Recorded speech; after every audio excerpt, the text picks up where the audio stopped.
It was Christmas Eve. Snow fell gently on the city. People laughed. They carried shopping bags.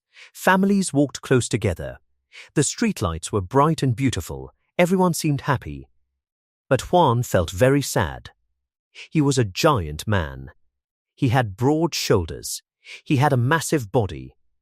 But his heart was completely empty. His parents died a long time ago. He lived all alone. He wanted someone to love. He wanted a real home. Juan walked toward the subway. He wanted to escape the happy crowds.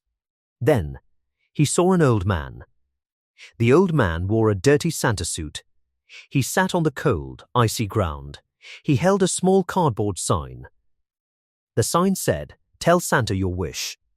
Juan felt sorry for the old man. He stopped walking. He bought a carton of milk. He took some money from his pocket. He placed them gently on the sign. "Merry Christmas," Juan said. Suddenly, the old man grabbed Juan's hand. His grip was incredibly strong. Juan was shocked. He could not move his arm. "You are a truly good person," the old man said. "I must reward you. Tell me your wish." Juan was a little scared. He tried to pull his hand away. But the old man held tight. The old man looked desperate. Juan gave up. He sighed. He decided to tell the truth. "I want a family," Juan said softly. "I want a home that will never leave me.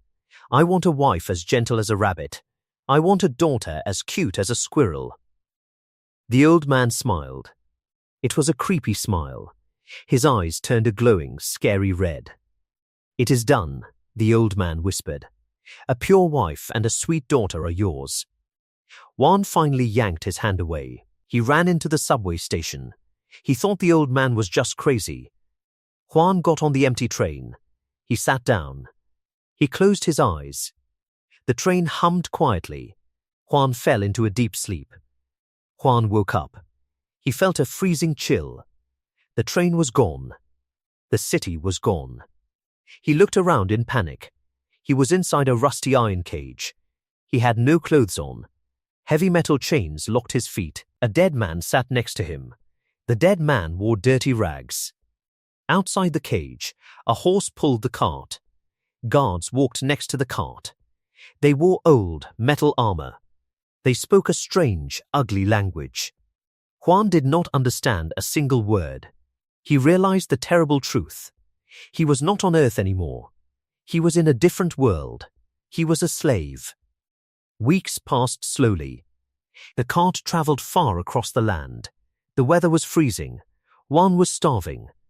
The guards stopped at different villages. They sold slaves to the local people. People bought the strong and healthy slaves. But no one bought Juan. He looked too weak. He looked too broken. Juan lost all hope. He felt totally alone in this cruel place. Why should he keep living? This new world was pure hell. He looked at the dirty floor of the cage. He saw a rusty metal fork. Juan picked up the fork. He held it tight in his big hand. He decided to end his life. Death would stop the cold. Death would stop the pain. He pressed the sharp fork to his neck. He closed his eyes. He got ready to push. Then he heard a soft voice. He opened his eyes. A woman stood outside the iron bars. She was beautiful. She had a kind, warm smile.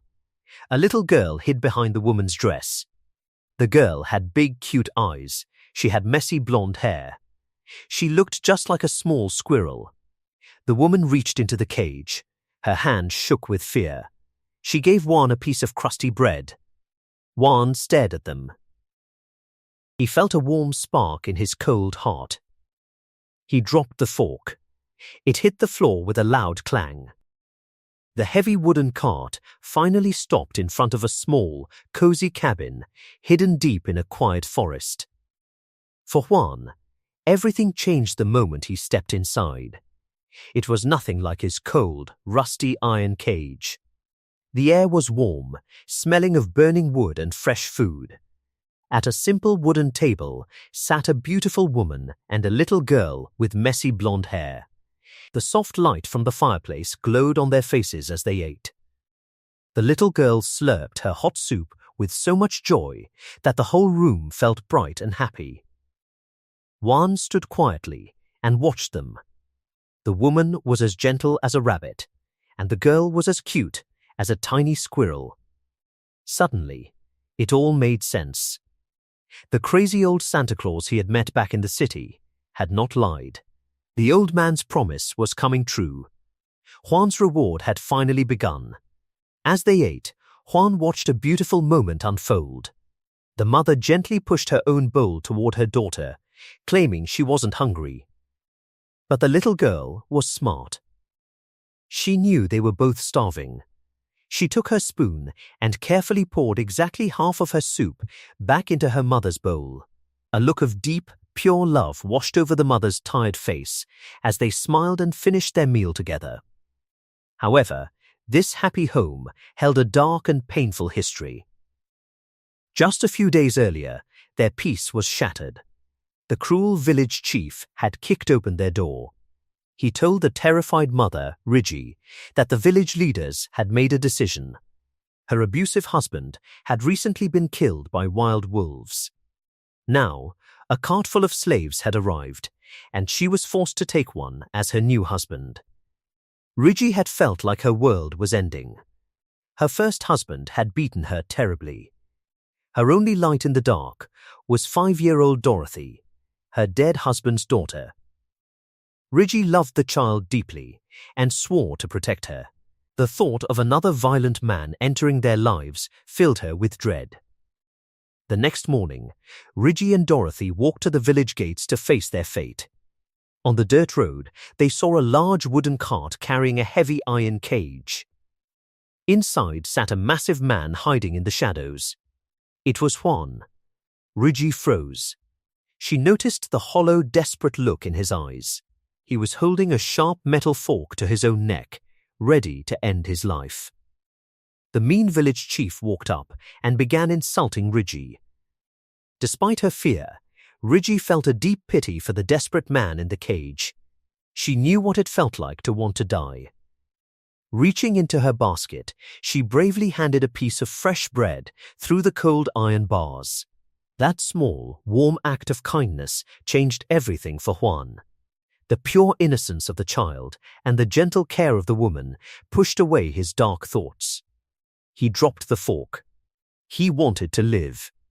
The chief angrily snatched the basket away and ordered Rigi to go home. Once she was gone, soldiers dragged Juan out of the cage. His bread fell into the mud. He was forced to his knees beside 2 other weak slaves. What happened next would haunt Juan forever. Without warning, the soldiers drew their swords and killed the other 2 slaves right there in the dirt. A soldier then dipped his fingers in their fresh blood and drew symbols on old paper scrolls. The bloody symbols instantly glowed with an eerie blue magic.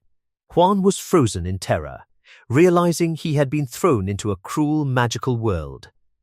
Back at the cabin, an old woman from the village brought Rigi some supplies. She told Rigi that the new slave had soft hands, like a nobleman, meaning he might not be a violent brute. But Rigi just cried. She didn't care about a comfortable life. She only prayed for a man who would leave her and her daughter in peace. The next morning, violent pounding shook the cabin. Rigi pulled Dorothy close as the village chief kicked the door open. He dragged a massive, bleeding man into the room.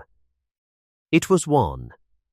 Seeing this giant man hurt and treated like an animal, a rare spark of anger flashed in Rigi's timid heart. She yelled at the chief for being so cruel. Then she looked up and recognized Juan. He was the man she had given the bread to. Juan was just as shocked. Why was his saving angel shaking with fear? Impatient, the chief grabbed their hands. He forced Juan's huge, rough fingers to lace tightly with Rigi's small, shaking ones. "You are now husband and wife," the chief declared coldly, slamming the door as he left. Left alone in the quiet cabin, Juan gently squeezed Rigi's hand.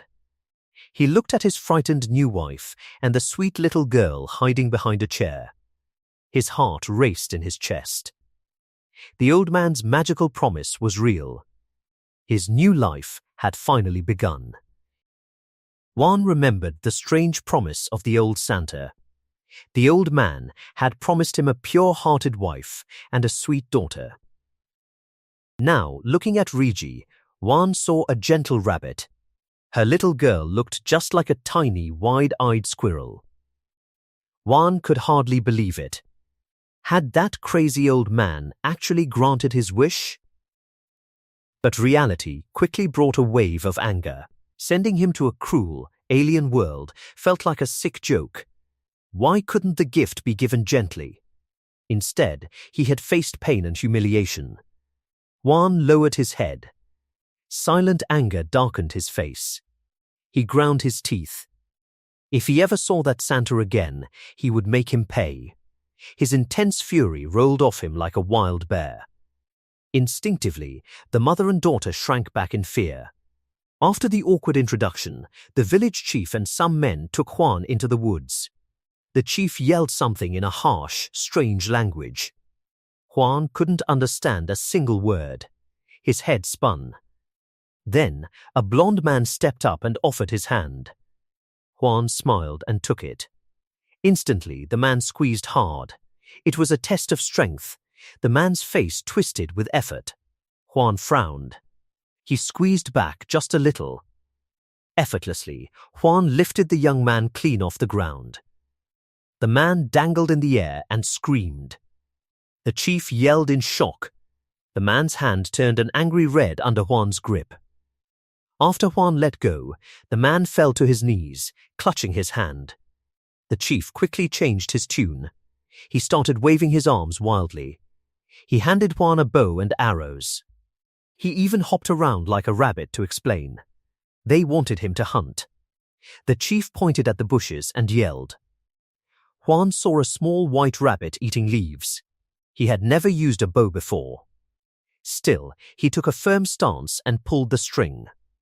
The arrow flew with terrifying speed. It hit the ground so hard the rabbit jumped and ran away. He had missed completely. Yet, the chief jumped for joy. Juan was totally confused.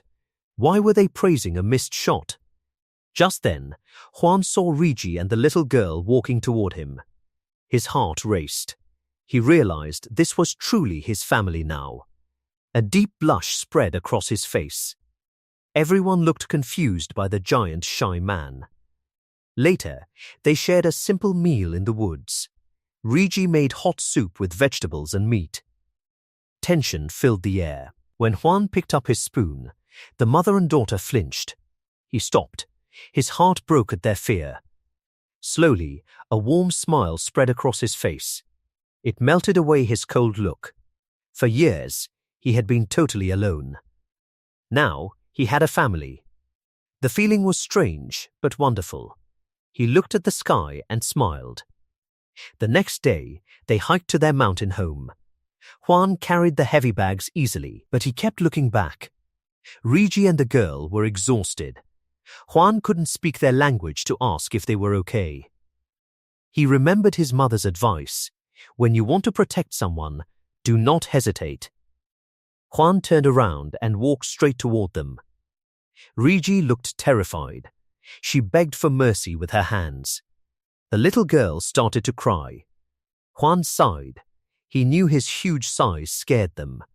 He knelt down to look friendly. Softly, he spoke a single word to ask permission. Then, he gently reached out. With incredible ease, he lifted them both. Rigi sat on one broad shoulder. The little girl rested safely in his other arm. Rigi gasped in shock. He was as steady as a mountain. The little girl's tears turned into a happy gasp. Juan smiled. He promised himself he would learn their language. He would become a great hunter to feed them. Rigi nervously grabbed his shoulder. Juan covered her small hand with his big one. A silent bond formed. Their fear slowly melted away. They felt safe against his strong back. Juan carried them all the way up the mountain. They finally reached a small wooden cabin. The village chief waved goodbye and left them alone. Juan looked at his new home. It looked freezing. He remembered his bitter past and took a deep breath. He pushed the heavy wooden door open with hope. Suddenly, Rigi ran outside. Her face was red and tears streamed down her cheeks. Juan rushed to her, asking what was wrong. She stayed silent. Juan looked inside the cabin and his blood ran cold. The house was completely empty. Neighbors had stolen everything while they were away. The furniture, the shelves, and even the survival tools were gone. They had no way to fix the house. They had no weapons to fight wild animals. They were completely helpless. Juan found Rigi sitting in the cold shadows outside. She was shaking and crying in total despair. He sat down next to her. He kept a respectful distance, but shared the heavy silence. Gently, he reached out and stroked her hair. His touch was incredibly soft. Rigi stopped crying and looked at him with wide, glassy eyes. Juan gave her a small, warm smile. He wanted her to know everything would be okay. Rigi was still confused. They couldn't speak to each other. He didn't know how to hunt. How would they survive? But Juan looked deeply into her eyes. In a deep, strong voice, he promised to protect her. He gently held her cheeks in his large hands. It was a gesture of pure respect. A single tear rolled down Rigi's face. This time, it wasn't from fear. It was from the strange, warm trust growing in her heart. In the fading sunset, Rigi felt a rare sense of peace.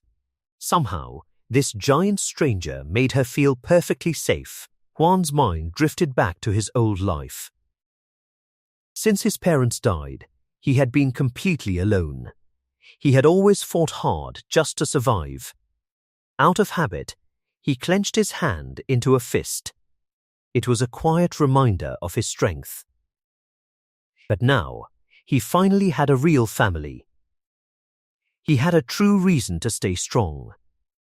He pounded his chest in determination, silently promising to do whatever it took to provide for them. That silent vow broke Rigi. The emotional dam burst, and she began to cry heavily. Without saying a word, Juan gently pulled her close.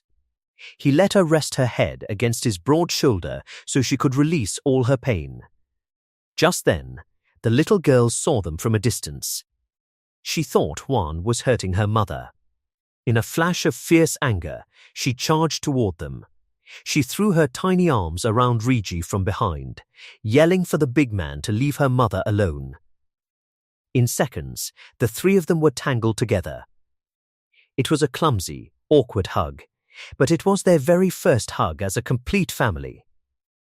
Holding the crying woman, Juan felt his heart swell with warmth. The little girl was crying now too. Many questions swirled in his mind. Where was the child's father? Why did this poor woman share her bread with him when she had nothing? What tragedies had caused her so much pain? Juan pushed those sad thoughts away. He hugged them both even tighter. He made a powerful promise to himself. He would make them the happiest people on earth. He vowed to be the best husband and father. He wanted them to never regret letting him into their family. Soon, the sun went down. Long, dark shadows covered their small wooden cabin. When they went back inside, they sat on the floor across from each other. An awkward silence filled the empty room. Juan thought the hug would bring them closer, but they still felt like strangers. Rigi felt the same way.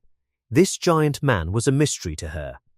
They had to figure out how to live together, but they didn't even know where to begin. Suddenly, Juan had an idea. He snapped his fingers and leaned forward. He wanted to break the invisible wall between them. He pointed to his chest and spoke in a firm, clear voice. "Kim Juan," he said. He repeated it slowly. Kim Juan. He hoped they could at least learn his name. It worked. Rigi looked up in surprise and softly repeated the sounds.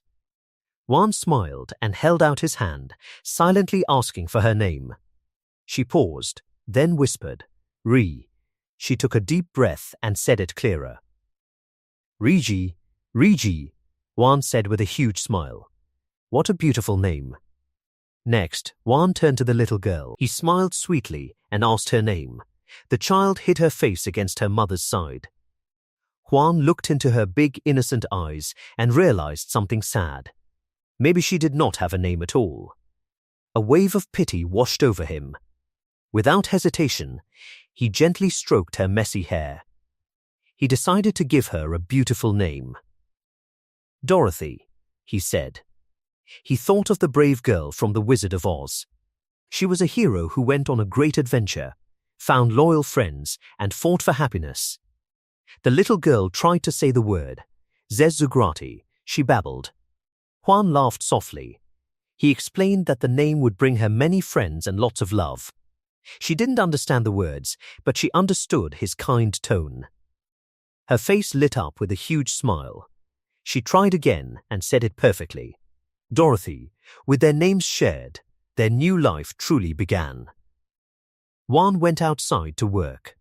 He swung his axe into the wood with powerful, steady chops to fix the house. From a safe distance, Rigi watched him. He was much bigger and stronger than her late husband. Yet, he was incredibly gentle with her. She had never met a man like him. She softly whispered his name to herself. Juan, she had no idea where he came from, but saying his name felt warm and sweet. In her entire life, Rigi had never been treated with such kindness. She wondered why this giant man was so good to her. Suddenly, Juan stopped chopping wood. He turned around, smiled, and called her name. In that moment, she noticed his dark hair and dark eyes.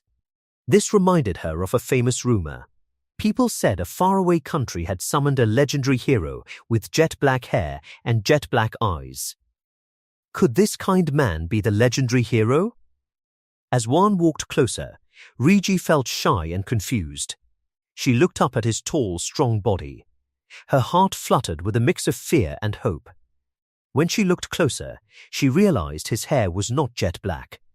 It was dark brown, just like his eyes. Rigi let out a quiet sigh of relief. He was not a magical hero. He was just a normal man who was unusually strong. But why did she feel so happy and peaceful? They had only met today. Her face turned red with shy confusion. Suddenly, Juan reached out. He gently placed his large hand on her head and stroked her hair. Rigi froze. In her painful past, a man's raised hand always meant she was going to be hit. But Juan's hand just brushed through her hair. It was so gentle and warm. Instead of wanting to hide, she felt safe. She secretly wished he would never stop petting her hair. Seeing her relax, Juan gently pulled her a tiny bit closer. His own face started to turn red. Rigi looked so peaceful. Without warning, Juan slowly leaned forward and gently pressed his lips against hers. It was a sudden, sweet kiss. Rigi opened her eyes wide in shock, but she did not pull away. In that short moment, all her worries disappeared. All she felt was the pure sweetness of their first kiss. Then, Juan pulled back very fast. He looked completely shocked by his own actions. His face turned bright red. He stammered, but no words came out. He was incredibly embarrassed. The silence between them felt very heavy. Needing an excuse to run away, Juan grabbed a wooden water bucket. He held the handle tightly. Without saying a word, he turned around and sprinted toward the stream. He left Rigi standing there all alone. Her face was burning hot, and her heart was beating fast. She just stood there, happily thinking about the kiss. Meanwhile, Juan walked by the dark stream. He scolded himself out loud for moving too fast. He paced nervously, reminding himself that they were still strangers who could not speak the same language. The more he thought about it, the more panicked he became. He walked around in a fog of worry. Lost in his thoughts, Juan walked deep into the dark woods. Suddenly, a terrible chilling howl echoed through the trees. It broke the quiet night. Juan jumped. He told himself to focus, get the water, and go back to his family. But then, a cold shiver ran down his spine. Sweat dripped down his forehead. Out of the pitch-black bushes, a giant wolf slowly stepped forward. Its eyes glowed like burning red coals. It blocked Juan's path completely. The beast growled deeply and showed its sharp, terrifying teeth.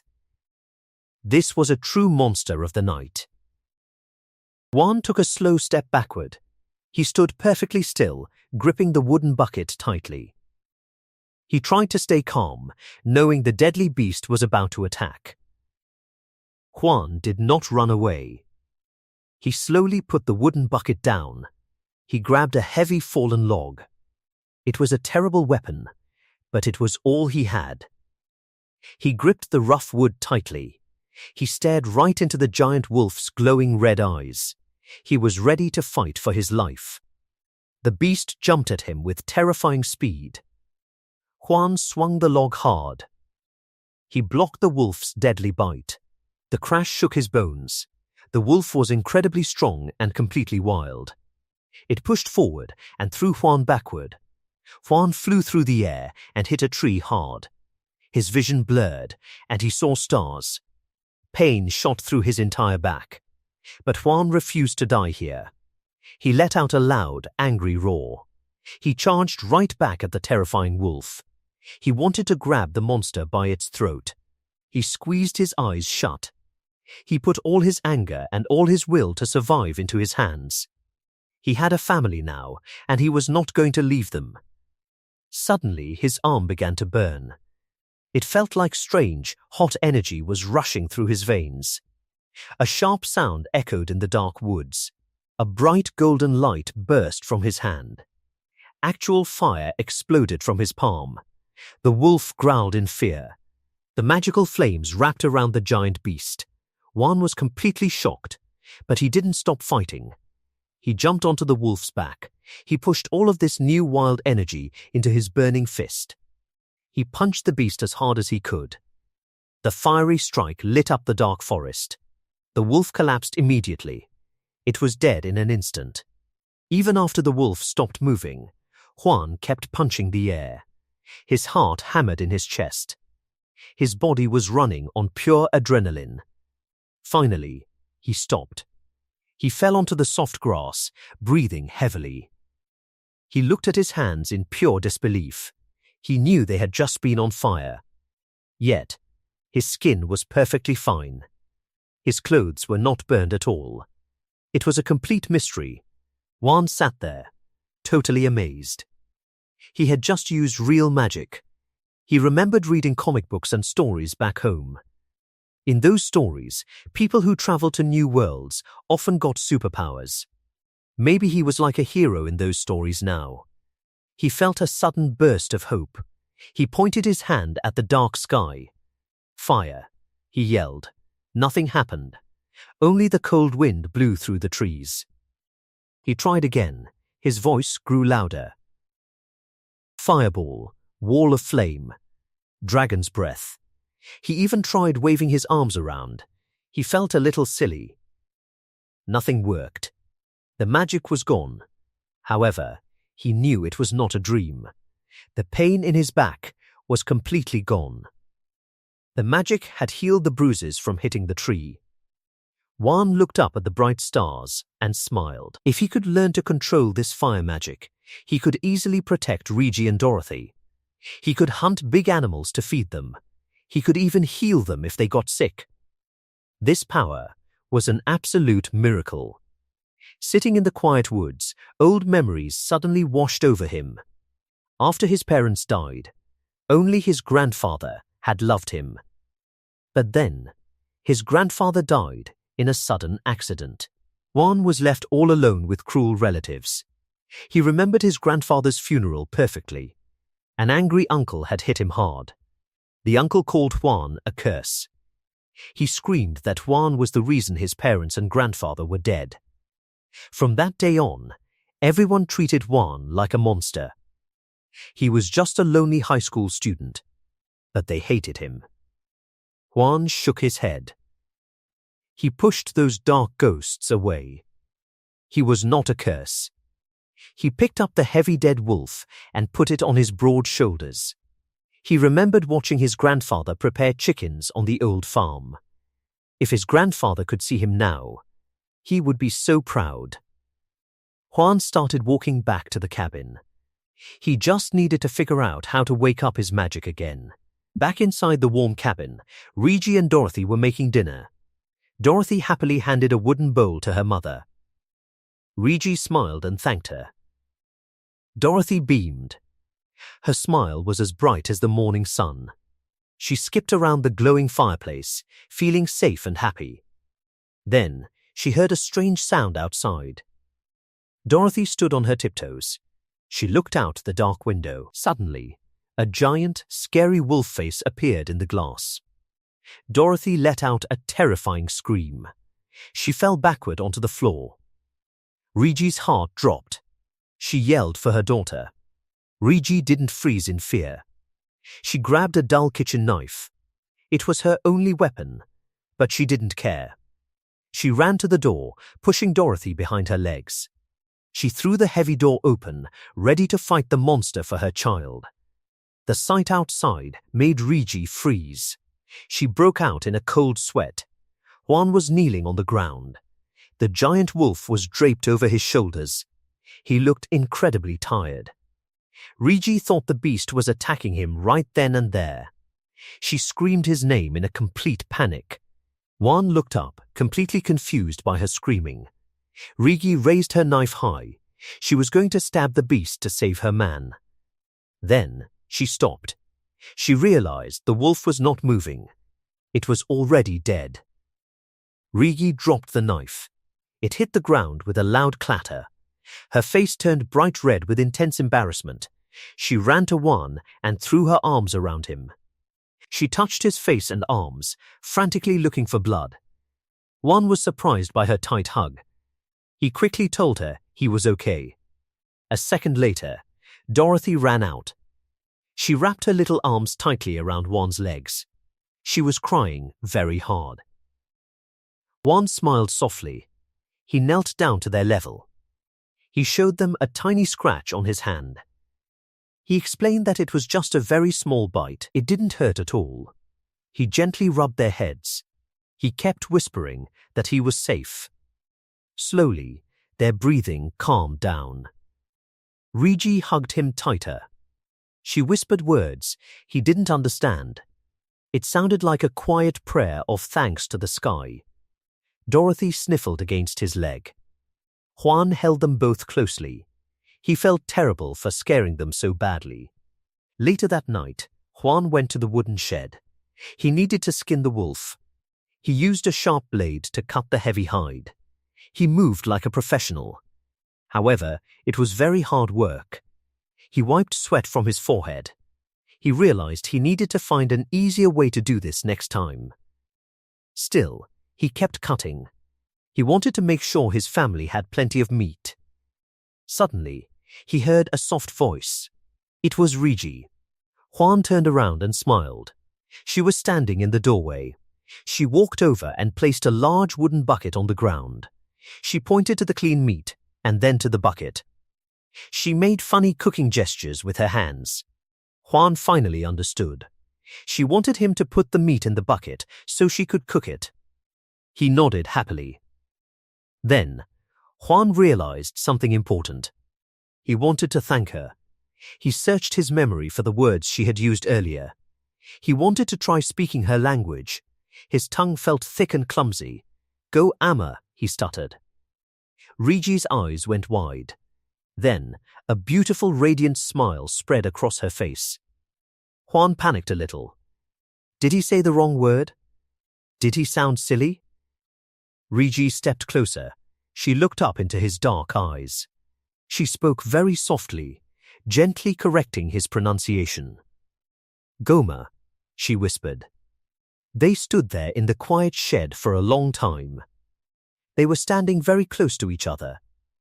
The air felt warm and special. Juan smiled back at her. He tried again, speaking clearly this time. "Goma," Regi blushed deeply. She smiled and shook her head, trying to tell him it was no problem. She felt so confused, but so incredibly happy. In her whole life, she had never known a man who said thank you. A simple thank you was something Ri had never heard from her own family. It was only a small gesture, yet it meant more to her than one could ever imagine. Since meeting him, she had experienced many things for the very first time. Suddenly, the memory of their first kiss flashed across her mind. Her cheeks instantly turned bright red.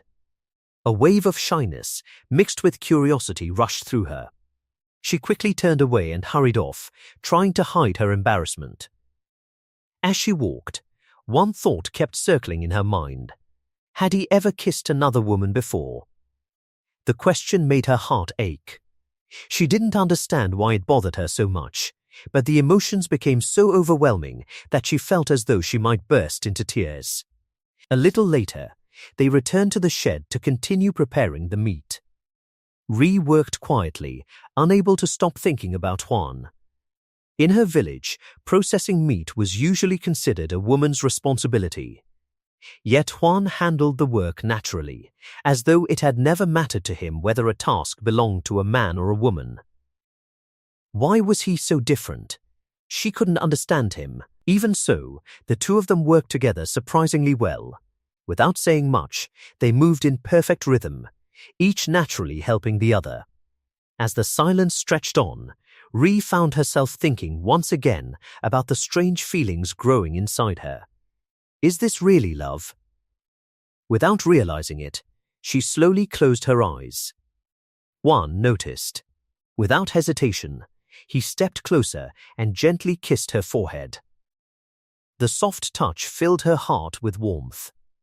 For a brief moment, she simply stood there, enjoying the feeling. Then, reality returned. Embarrassed by her own thoughts, she quickly stepped back, silently scolding herself for expecting something more. Hwan only smiled calmly. His peaceful expression somehow made her even more flustered. He probably thinks I wanted another kiss. Determined not to embarrass herself again, she looked straight at him and forced herself to keep her eyes open. But before she could say anything, Hwan leaned toward her once more. This time, he kissed her properly. It was gentle, warm, and completely unexpected. When he finally pulled away, he looked at her with eyes full of kindness, affection, and respect. The tenderness in his gaze made her heart race even faster. Trying to hide his own embarrassment, Hwan picked up the bucket of meat. Only then did he realize something. Where's Dorothy? He looked around in confusion. A moment later, he spotted a tiny face peeking through the doorway. Dorothy had been watching everything. The little girl had witnessed the entire scene without making a sound. The moment Ri realized they had an audience, she let out a small cry of embarrassment. Her face burned crimson.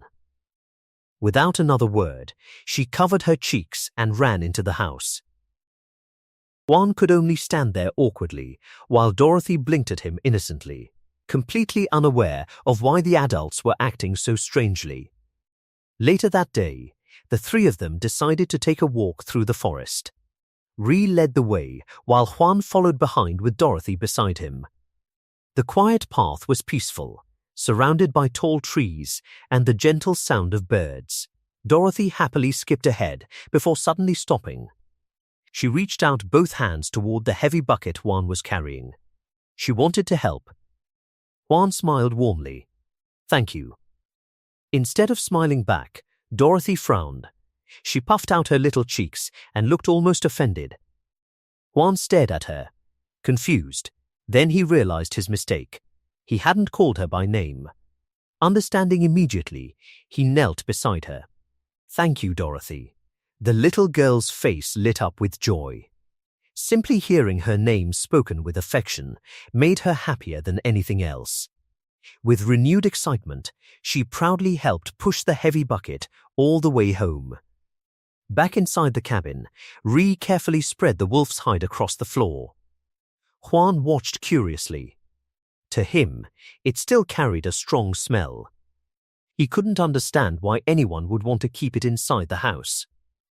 But as he watched Ri gently run her fingers across the soft fur, he realized it meant far more than a hunting trophy. To her, it represented safety. It reminded her of the day he had protected both her and Dorothy. Seeing how much she treasured it filled Juan with quiet satisfaction. Dorothy sat beside her mother and curiously touched the fur. Then she picked up a smooth little stone from the floor. Pretending it was a comb, she carefully brushed the wolf's fur as though grooming a pet. The innocent gesture made Ri smile. Juan smiled too. Watching the two of them together filled the small cabin with a warmth he had never known before. Not long afterward, Ri stepped outside to prepare dinner. She carefully laid fresh pieces of meat in the open air so they could dry properly. Juan watched every step with great interest. So this is how food is preserved in this world. He memorized everything she did. If he wanted to survive here, he needed to learn these skills himself. He also noticed how pleased Ri looked when she found the animal fat he had saved earlier. Apparently, keeping it had been the right decision. That small success made him smile. Still, he understood how little he actually knew. This world was completely unfamiliar. He didn't know what people valued. He didn't know how trading worked. He didn't even understand which everyday skills were considered essential. If he wanted to protect his new family, he had to learn as quickly as possible. With that thought, he stood up. He had rested long enough. It was time to get back to work. Ri immediately noticed. She hurried over and gently stopped him. Her face was filled with concern. She motioned for him to sit down and continue resting. Juan smiled reassuringly. He slowly shook his head and placed a comforting hand on her shoulder. "I'm all right." His smile told her that his body had recovered and that she didn't need to worry. Ri hesitated for a moment. Finally, she sighed and nodded. Although she was still worried, she stepped aside and allowed him to go. Juan picked up his axe and walked toward the forest. He wanted to gather more firewood while also becoming familiar with the trees around him. He had heard that oak made excellent firewood, although he still wasn't sure how to recognize one. After searching for a while, he found a tree that looked suitable enough for practice. He tightened his grip on the axe. Taking a deep breath, he swung with all his strength. Thud. The blow was incredibly powerful. Unfortunately, he had used far too much force. The axe slipped from his hands and shot through the air, spinning wildly before disappearing into the trees. Juan froze. Seriously? He stared at the empty space where his axe had been, then covered his face with one hand. "I can't believe I just did that." After several minutes of searching through bushes and fallen leaves, he finally found the axe. Shaking his head, he laughed at his own mistake before getting back to work. By the time the sun began to sink, he had gathered a large pile of firewood. He loaded everything into a heavy basket, lifted it onto his back, and happily made his way home. As soon as he stepped inside the cabin, he noticed that both Ri and Dorothy were waiting for him. The worried expressions on their faces disappeared the moment they saw him. Before Juan could even greet them, Rai hurried over, grabbed his hand, and gently pulled him inside. She sat him down without saying a word. Juan blinked in confusion. Then she carefully took his rough hands into hers. Using a damp cloth, she slowly wiped away the dirt, dust, and sweat that covered them. Juan felt strangely embarrassed. No one had ever cared for him like this before.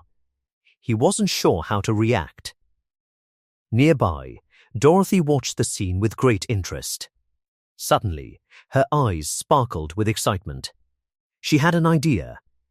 Without warning, she turned around and ran outside. Juan and Ri looked at each other in confusion. A few moments later, Dorothy returned carrying a small container filled with water. It was clearly too heavy for her. Water splashed over the sides with every step, leaving a trail across the floor. Even so, she proudly made it all the way back. Without hesitating, she lifted the container and poured the water straight onto Juan. Splash! Cold water soaked him from head to toe. For a second, Juan simply sat there, in complete silence. Then, he looked at Dorothy's hopeful little face. She had only wanted to help. How could he possibly be angry? A smile spread across his face. Ree couldn't hold back her laughter any longer. The cabin quickly filled with cheerful laughter, replacing the earlier worry. Dorothy tilted her head in confusion. She seemed disappointed, almost as if she had expected a much bigger reaction. Seeing her expression, Juan chuckled softly. He knelt down beside her and gently stroked her head. "Thank you, Dorothy." The little girl's face immediately brightened. Receiving praise from her new father made her happier than anything else. Excited, she spun around, ready to run outside again and bring even more water. Juan quickly stood and stopped her before she flooded the entire house. Ree laughed even harder. Watching the two of them together made her heart feel lighter than it had in years. Only a few days earlier, she had believed happiness was impossible. Now it was right in front of her. More than anything, she wanted to protect these precious moments forever. As evening settled over the forest, thin curls of smoke rose from the cabin's chimney. From a distance, it looked like any ordinary home. Inside, however, a new family was slowly learning how to live together. Dinner was finally ready. Fresh meat filled the table, the result of all their hard work. Dorothy had exhausted herself during the day and had already fallen asleep before the meal began. Juan and Ree quietly ate together. Neither of them felt the need to speak. The silence between them wasn't awkward. It was peaceful. For the first time, they felt comfortable simply sharing each other's company. After dinner, both of them looked toward Dorothy. She was sleeping soundly with her thumb tucked into her mouth. The innocent sight brought gentle smiles to both of their faces. Juan carefully lifted her into his arms. She didn't wake. Her small body rested peacefully against his chest. He carried her to the bed beside the fireplace, where the warm flames filled the room with gentle heat. Slowly, he covered her with a blanket and made sure she was comfortable before quietly stepping away. Meanwhile, Ree remained by the fire, cleaning up after dinner. She carefully washed the dishes, unaware that Juan had walked back inside. Without saying a word, he reached out and gently took her hand. The sudden touch made her freeze. She looked up at him in surprise. Her cheeks turned bright red. Juan himself wasn't entirely sure why he had done it. It felt almost as though his heart had acted before his mind could catch up. Slowly, he pulled her closer. She didn't resist. Instead, she allowed herself to rest against his chest. For several quiet moments, neither of them spoke. She could hear the steady rhythm of his heartbeat. Somehow, it made her feel safe. Still holding the damp cloth in her hand, Ree reached up shyly and gently wiped the sweat from the back of his neck. It was such a small gesture, yet it carried more affection than words ever could. Her heart pounded so loudly she thought he might hear it. She reminded herself that caring for her husband was simply part of being a wife. Gathering every bit of courage she had, she carefully lifted the edge of his shirt. She wanted to wipe away the sweat on his stomach as well. The moment her fingers brushed his skin, both of them froze. Ree instantly looked away. She was so embarrassed that she could barely breathe. Juan simply smiled.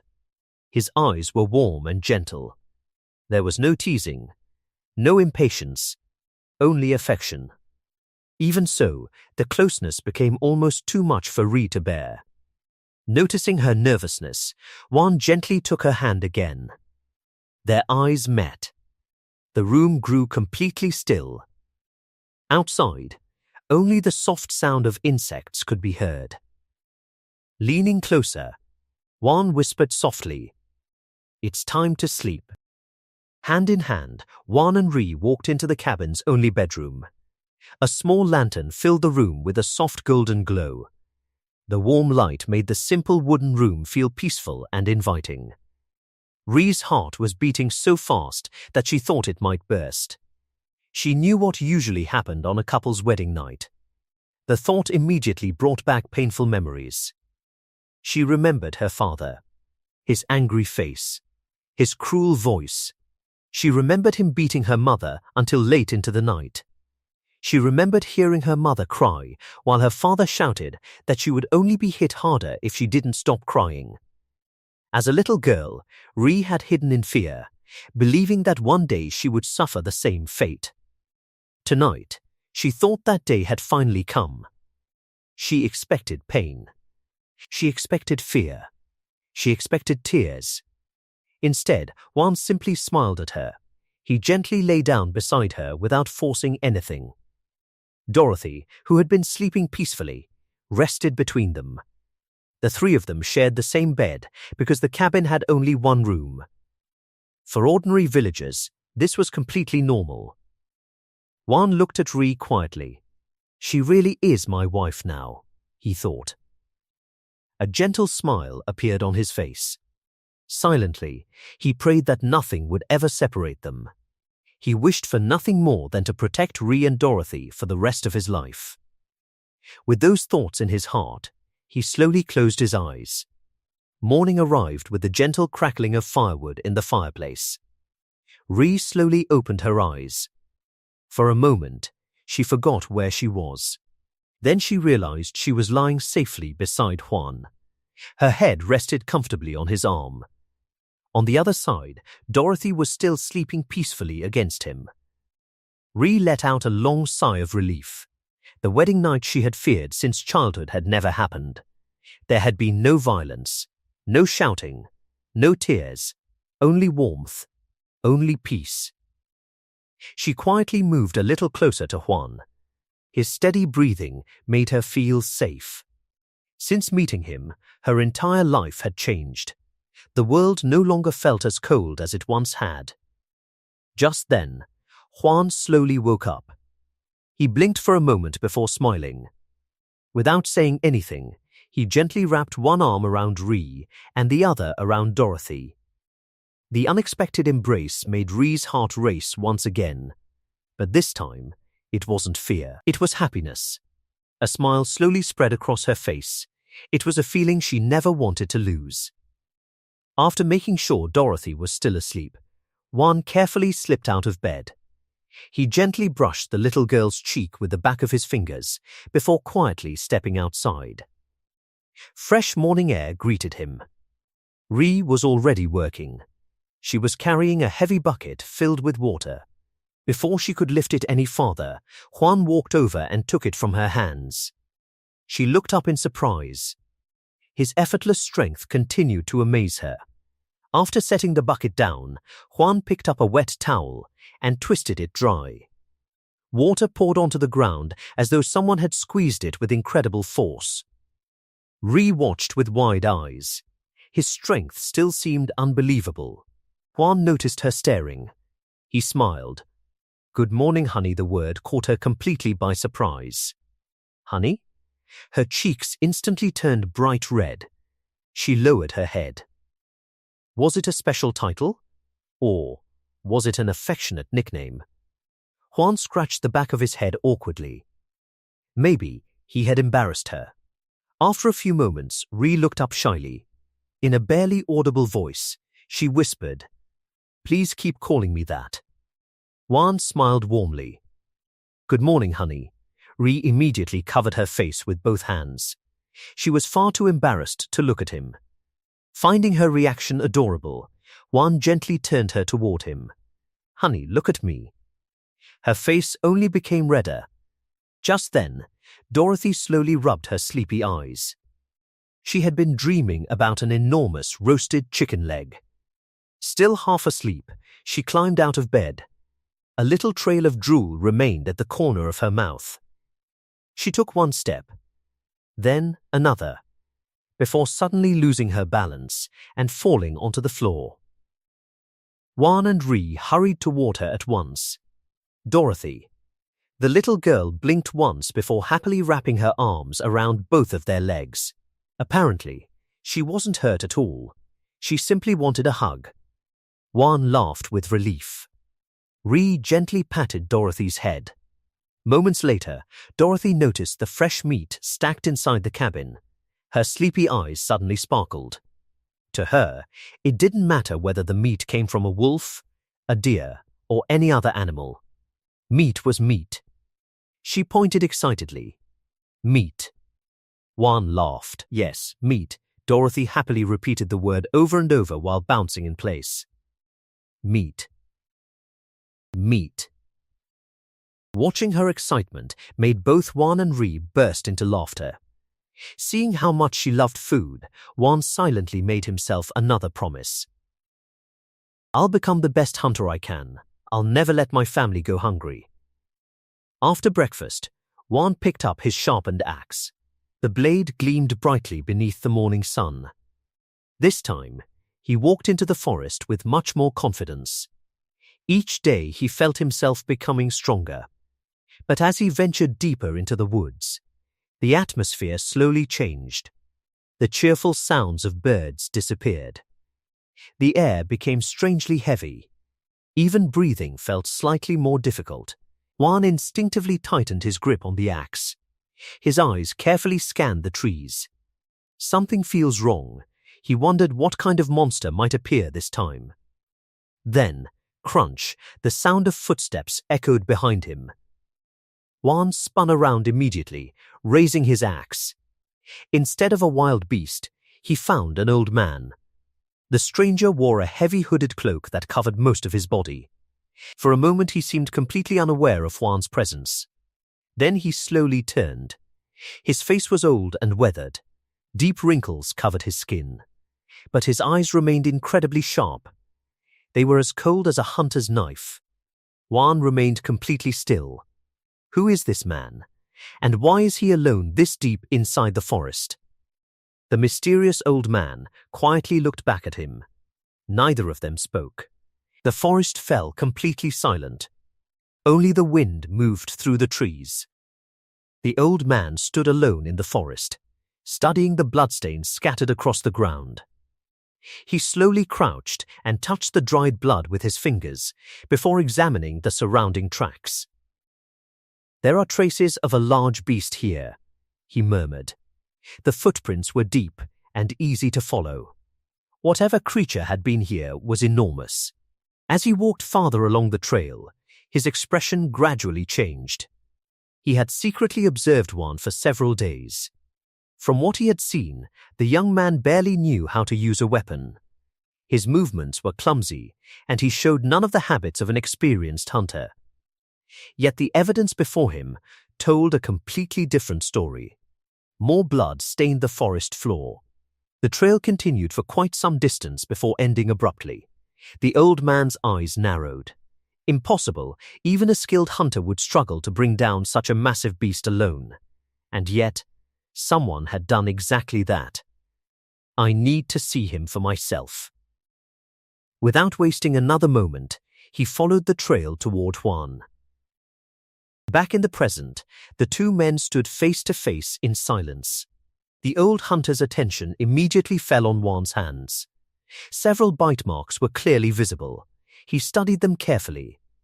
Those are wolf bites. His mind raced.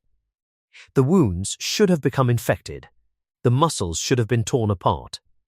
Someone injured that badly shouldn't even be able to move normally. Yet Juan stood before him without the slightest sign of pain. The old man's expression slowly changed. There's only one possible explanation. Could he be a mage? Real mages were incredibly rare.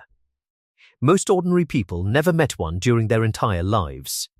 If Juan truly possessed magical healing, everything could change. A slow smile spread beneath the old man's hood. Not a friendly smile. A hopeful one. He whispered quietly, perhaps this is finally my chance.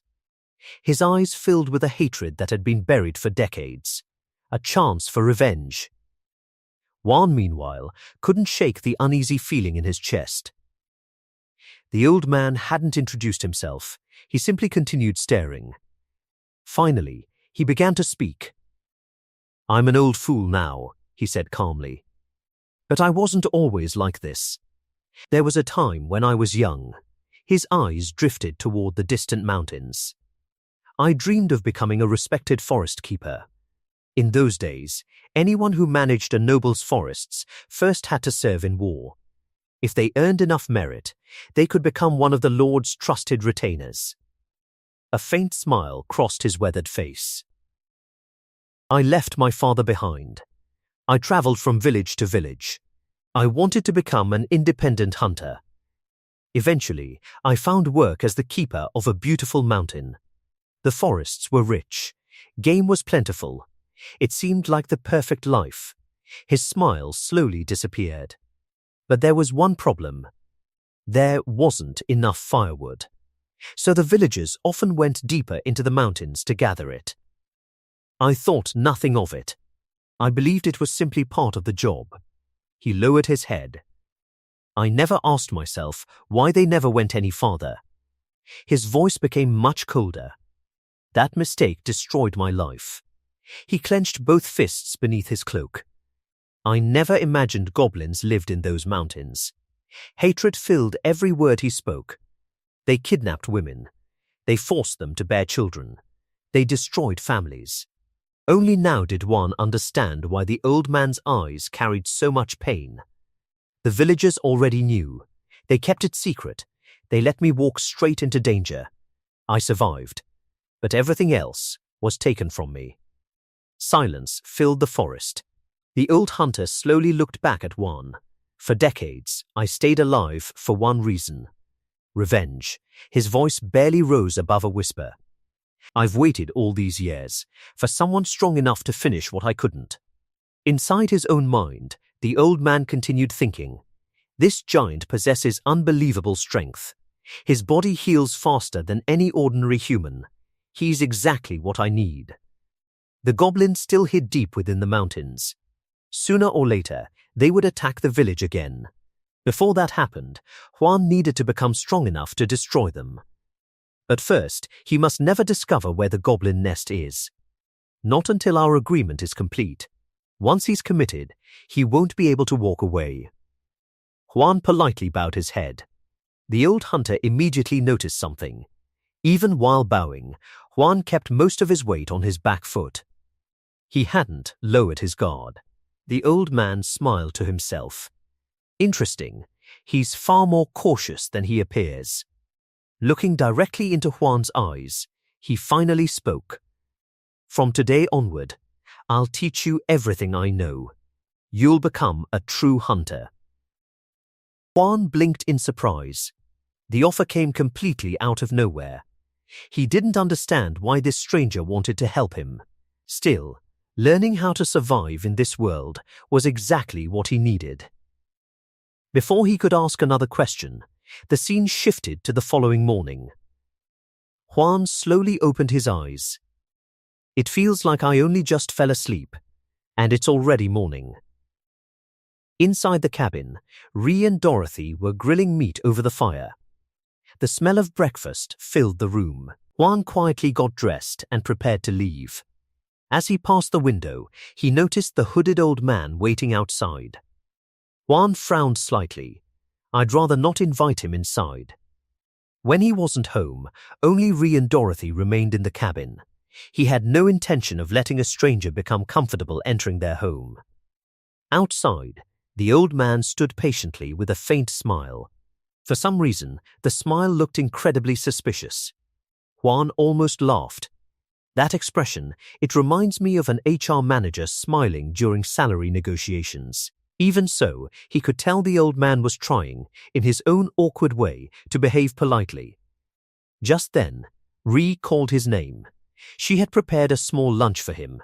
Carefully wrapping the food in cloth, she placed it into his hands. "You'll be gone all day. Please make sure you eat."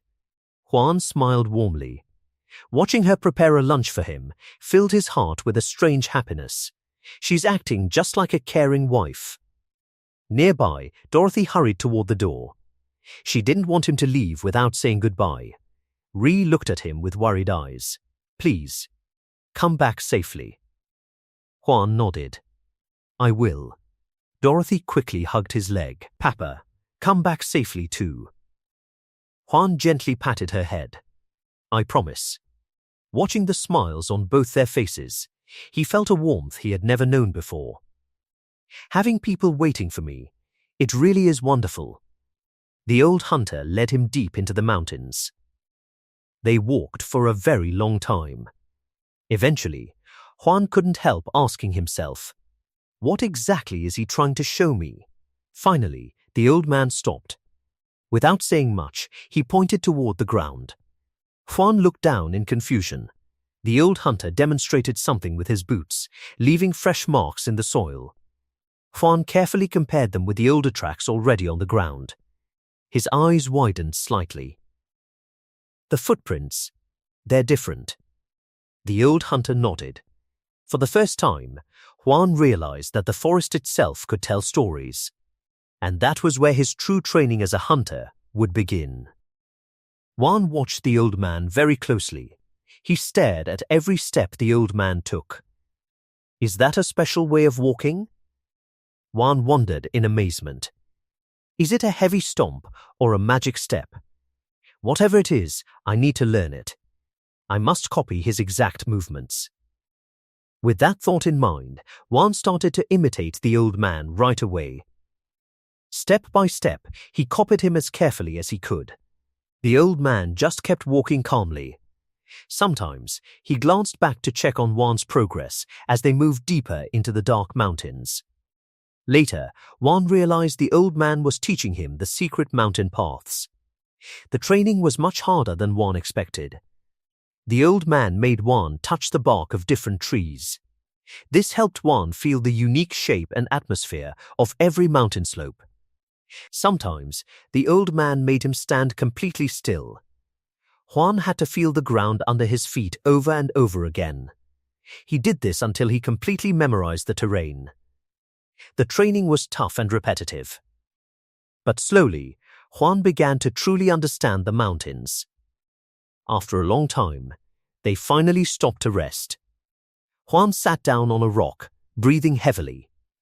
The old man quietly opened his bag. Juan's eyes lit up immediately. I finally get to eat the lunch Rigi worked so hard to make, he thought excitedly. He quickly opened his own bag and pulled out the lunchbox. A delicious smell filled the air. Juan smiled brightly. It smells amazing, he said happily. But the old man suddenly looked very serious. Do not open your lunch here, he ordered in his strange language. Juan looked at him in total confusion. The old man explained, cooked human food smells very different from the wild mountains. If that smell spreads, dangerous beasts will come straight for us. Hearing this, Juan quickly closed the box. He held it carefully in his big hands. A sad, bitter smile appeared on his face. Rigi woke up so early to make this for me, he whispered. I really hope this won't be the first and last time I get to eat it. Juan sat there quietly, holding the box tightly. His heart felt heavy with love and sadness. I feel like I am going to cry, he muttered softly. Soon the old man led Juan to a hidden cabin deep in the woods. The place was very simple and completely isolated. Juan looked around with curious eyes. So, this is where you live? He asked softly. The old man did not answer.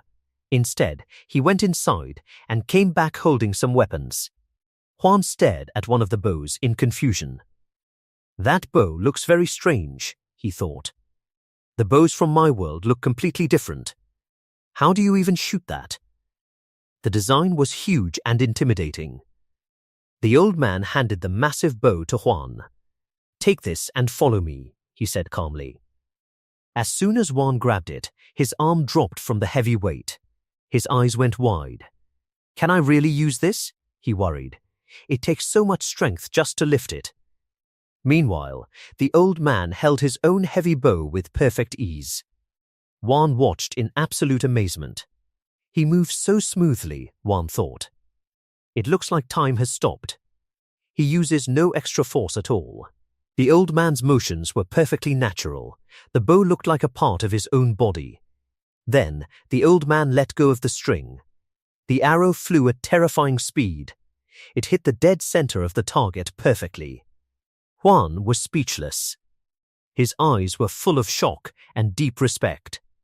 He slowly gripped his own bow. He tried hard to copy the old man's exact posture. As Juan aimed, the old man stepped close. He gently corrected Juan's stance. The old man was completely steady. His hands did not shake at all. How is he not shaking? Juan wondered. Juan was struggling just to hold the bow up. He gripped the wood tighter and focused his mind.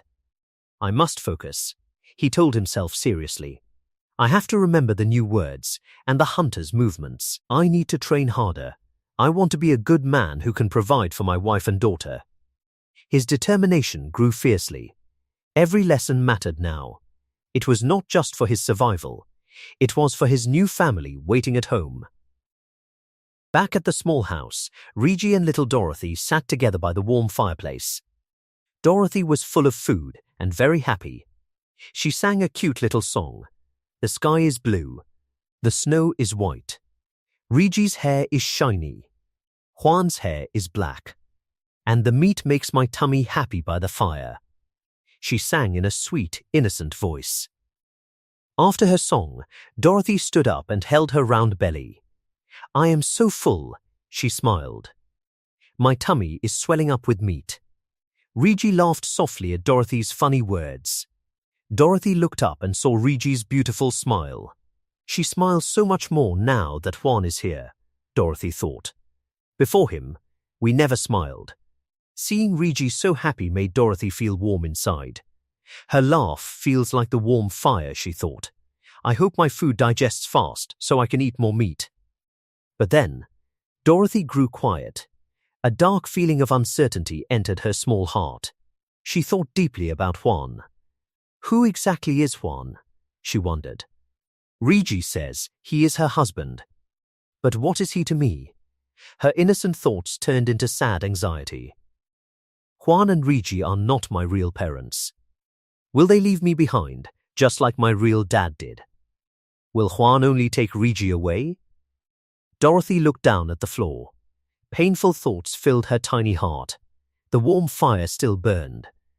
But she felt cold. What will happen to me? She worried. Later, Dorothy woke up from a short nap. She opened her eyes and looked around the quiet room. Where did everyone go? She whispered. Suddenly, a terrible memory flashed in her mind. It was a nightmare from her past. She remembered a cruel voice yelling at her. You useless girl. If you were a boy, you could work. But all you do is eat my food. It was a painful memory that still haunted her. Dorothy shook her head hard to make the bad thoughts go away. She quickly looked at the kitchen table. The meat is safe, she sighed in relief. But then, she panicked again. Where is Regi? Suddenly, angry shouting came from outside. Don't you dare lie to me. The scary voice made Dorothy freeze. She trembled and peeked out the window. Her face turned pale white. I know those bad men, she thought in absolute terror. They used to come beat up my dad for money. Bad memories flooded her mind. After those men left, her dad would beat her and her foster mother. Dorothy shook with fear. She looked at Regi out in the yard. Is she going to be okay? Dorothy cried silently. Will they beat her half to death? 2. Outside, a cruel man with yellow hair grabbed Regi tightly by her hair. Answer me, he screamed. What is that smell? You stole our meat, didn't you? Regi shook her head, ignoring the sharp pain. No, I did not steal it. My husband hunted it, she cried. The yellow-haired man yelled in her face. What a lie. You think hunting is easy? A man with red hair spoke up coldly. Let's check inside the cabin. Let's see what she is hiding. Regi panicked. No, please. My husband really hunted it. I am not lying. She begged desperately. The bad men did not care. They threw Rigi roughly onto the hard dirt. Then, they forcefully entered the house. As soon as they stepped inside, their greedy eyes saw the giant wolf skin. It is huge. The yellow-haired man gasped in shock, his face filled with greed. We can sell this for so much money. We struck gold. He turned to the other men. Search the whole place. Do not miss anything. One man looked around and shouted happily, Hey, I found fresh meat. Under the bed, little Dorothy hid in the dark. She was shaking uncontrollably, trying not to make a single sound. One of the men looked at the wolf skin again. Did that giant bastard actually hunt a wolf? He whispered in disbelief. Right at that exact moment, Rigi rushed into the house. She screamed desperately at them. No. Do not touch that. That belongs to us. Their leader, a man with messy yellow hair, looked at Rigi with a mocking smile. Look at her now, he sneered. Not long ago, she wouldn't even dare look us in the eye. The others laughed. One of them, Koparson, suddenly shoved Rigi with all his strength. She lost her balance and crashed onto the wooden floor. More laughter echoed through the cabin. She's acting brave now that she has a husband, another man mocked. She thinks someone can protect her. Rigi slowly tried to get up, her hands shaking. As she lifted her head, her eyes briefly moved toward the space beneath the bed. Hidden in the darkness was little Dorothy. For a split second, panic flashed across Rigi's face. If these men found the child, they would never leave her alone. She quickly looked away, pretending she hadn't seen anything. She couldn't let them notice where Dorothy was hiding. Under the bed, Dorothy pressed both hands over her mouth to stop herself from making a sound. Her tiny body trembled with fear. She closed her eyes tightly, praying the men would leave without finding her. The yellow-haired man continued laughing. Do you really think your life has changed? He asked Rigi. Do you think your new husband can save you? One of the men hesitated. What if the mountain guardian finds out? The leader waved the concern away. He doesn't understand our language. As long as nobody tells him, we're safe. The group laughed again. They knew the guardian was important to the village, but greed and cruelty mattered more to them than common sense. Finally, the leader grabbed Rigi's arm and pulled her toward the door. We're taking her to the forest, he ordered. The rest of you search the house. Rigi fought desperately. She pulled back, trying to stay inside the cabin near Dorothy. The man leaned close, his eyes cold and threatening. If you tell your husband, he whispered, we'll return tonight and burn this cabin to the ground. Everything you own will disappear. The threat froze her. She stopped struggling. The men dragged her into the forest while Dorothy remained hidden inside, listening to every step until the voices faded. The cabin became painfully quiet. After several moments, Dorothy slowly crawled out from beneath the bed.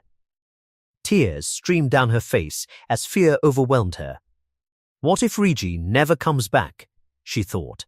She wanted to scream, but she covered her mouth instead. What if the men were still outside? Curled into a tiny ball on the floor, she cried softly. Juan, she whispered between sobs, please come home. Not far away, Juan was walking back after a long day's work. His body was exhausted, and all he wanted was to return home to his family. An elderly villager stopped him to thank him for helping the community. Juan smiled politely. Then, everything changed. A faint sound reached his ears. It was Dorothy crying. His face instantly hardened. Dorothy only cried like that when something was terribly wrong. Without another word, Juan sprinted toward the cabin. He moved through the forest with incredible speed, his heart pounding as fear filled his mind. When he reached the forest clearing, he immediately understood what had happened. Rigi was surrounded by the men. Juan didn't hesitate. His fist slammed into the red-haired man, knocking him unconscious with a single punch. Before the others could react, Juan drove his knee into another attacker wearing a wolf hide, sending him crashing to the ground. Then his eyes settled on the yellow-haired leader. Juan grabbed him around the waist and threw him violently onto the ground. His anger exploded. Punch after punch landed as months of frustration poured out. He wasn't fighting for revenge alone. He was protecting the people he loved. Deep inside, Juan hated how cruel people could become. He understood that if evil was allowed to continue unchecked, it would only grow stronger. He wanted these men to remember this day forever. When he finally stepped back, silence filled the forest. A dark determination surrounded him so strongly that everyone nearby froze. No one dared move. The yellow-haired man spotted a chance when Juan briefly turned away. He grabbed a weapon and charged from behind. But Juan was faster. He caught the attack before it landed. This time, there was no kindness left in his eyes. He was ready to end the fight permanently. Stop! An old man's voice echoed through the forest. The village elder hurried between them. "Look at your daughter," he shouted. "She's terrified." Juan turned. Standing nearby was Dorothy. She was crying uncontrollably, her small body shaking with fear. The sight instantly broke through his anger. The darkness in his eyes disappeared. His expression softened as he looked at the frightened little girl. Rigi watched everything in silence. She had always known Juan as a gentle, quiet man. She had never imagined he could become so frightening when protecting his family. For a brief moment, the violence reminded her of her first husband, whose anger had only brought pain. Fear crept into her heart. What if Juan became the same? Then she looked into his eyes. There was no hatred, no cruelty, only worry, only love. He looked more concerned that she was frightened than proud of defeating the men. Slowly, Juan walked toward her. He softly called her name. Rigi lowered her eyes. Her hands were still trembling. She couldn't understand why this man cared so deeply for someone like her. She believed she had nothing left to offer anyone. Yet Juan treated her as though she were the most precious person in the world. She wanted to thank him. She wanted to tell him she wasn't afraid. She wanted him to know he had saved her. But they didn't share the same language. Words weren't enough. Instead, Rigi slowly reached out her hand. Very softly, she whispered his name. When their hands touched, warmth spread through her body. The fear that had filled her heart slowly disappeared. The memories of the cruel men faded. For the first time in a long time, she truly felt safe. Tears filled her eyes as gratitude overwhelmed her. She finally understood something she had never believed was possible. As long as Juan was beside her, she would never have to face the world alone again. For the first time in her life, she finally felt like she had found a real home. Slowly looked toward Rigi, who was still holding his hand tightly. In a gentle voice, he softly called her name. Rigi, the sound of his voice broke the last bit of strength she had left. Tears filled her eyes, and before she could stop herself, she stepped forward and wrapped both arms around him. She held him tightly, unable to hide her emotions any longer. Juan was surprised for a moment, but then he gently hugged her back. "Thank you," he said quietly. Those simple words confused Rigi even more. Why is he thanking me? She wondered. He's the one who saved me. If anyone should be grateful, it should be me. A short distance away, Dorothy watched everything in silence. Unlike Rigi, she wasn't relieved. She was terrified. Her face had turned pale, and her small body continued trembling. Even though the danger was over, the frightening images refused to leave her mind. Rigi soon noticed Dorothy standing alone. Dorothy. Without hesitation, she ran toward the little girl. Juan stayed where he was. He knew this was something only the two of them needed to share, so he quietly gave them space. When Rigi reached Dorothy, she knelt beside her. "Are you all right?" Before Dorothy could answer, Rigi noticed her whole body shaking. The little girl looked as if she might collapse at any moment. Inside Dorothy's mind, painful memories kept repeating. She remembered asking Juan for help. Then she remembered seeing his huge fists strike the attackers. The sight had frightened her more than she wanted to admit. It reminded her of something she had tried so hard to forget. She remembered her stepmother. She remembered Rigi after being beaten by her former husband. Their faces had been covered with dark bruises, swollen and broken. Those memories filled Dorothy with fear. What if that happens to me one day? The thought alone made tears roll down her cheeks. But another memory immediately followed. Don't cry. If you cry, you'll only get beaten more. Those cruel words had been repeated so many times during her childhood that they had become part of her heart. Even now, she tried to stop herself from crying. With a trembling voice, Dorothy finally spoke. I'm sorry." Rigi looked at her with confusion. "I hid under the bed instead of helping you." Fresh tears rolled down Dorothy's face. "I was scared. Please don't hate me. Please don't leave me alone like everyone else." She lowered her head, believing she had failed Rigi when she needed her most. But before she could say anything more, Rigi pulled her into a warm hug. "What are you saying?" She whispered gently. "When I looked under the bed earlier, I saw you." Dorothy looked up in surprise. "I pretended not to notice because I didn't want those men to find you." Rigi gently stroked Dorothy's hair. "You did nothing wrong. You were only trying to stay safe. There is nothing for you to apologize for." Dorothy stared at her with tear-filled eyes. "Really?" Rigi smiled warmly. "Of course. You were scared. Anyone would have been. But everything is all right now." She gently wiped Dorothy's tears away. "Papa is here." Dorothy blinked in confusion. "Papa? My father is already dead." The word didn't make sense to her. Rigi smiled kindly. "Do you know who Juan is?" Your husband," Dorothy answered quietly. "That's right. And since I'm your mother now, that makes Juan your papa too." Dorothy froze. She slowly turned toward the man standing outside. "He is my father?" Rigi nodded. "Yes, but he's different. He isn't someone who hurts us. He's someone who protects us." Those words touched something deep inside Dorothy's heart. For the first time in her life, the word father didn't make her feel afraid. She looked at Juan again. "So, the reason he fought those bad men was because he's my papa?" Rigi smiled. "Exactly. He protected both of us because we're his family." Dorothy quietly repeated the word in her heart.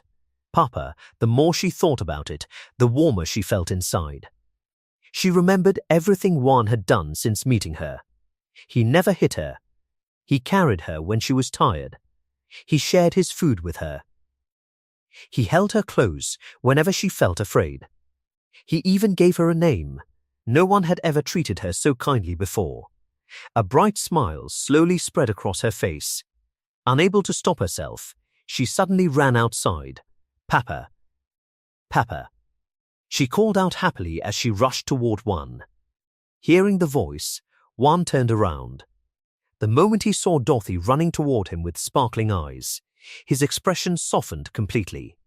Without hesitation, he lifted her into his arms. Although he couldn't understand every word she was saying, he understood her feelings. He gently patted her head with a warm smile. Then he suddenly paused. A strange smell reached him. After a second, he realized what had happened. Dorothy had become so emotional that she had accidentally wet herself. Juan couldn't help smiling. Poor little Dorothy looked far too happy to even notice. "I should change her clothes before she catches a cold," he thought. Just then, Rigi walked over. Juan naturally wrapped one arm around her as well. For the first time, the three of them stood together like a real family, holding each other in a peaceful embrace after everything they had endured. While Juan and Rigi were holding Dorothy, the little girl suddenly looked past them, her eyes lit up with excitement. The meat, she shouted.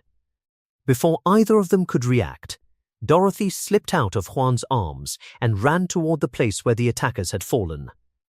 Juan and Rigi exchanged confused looks before following her. Dorothy stopped beside a large basket filled with meat. Without thinking twice, she bent down and grabbed it with both hands, trying with all her strength to lift it. The basket barely moved. It was much too heavy for such a small child.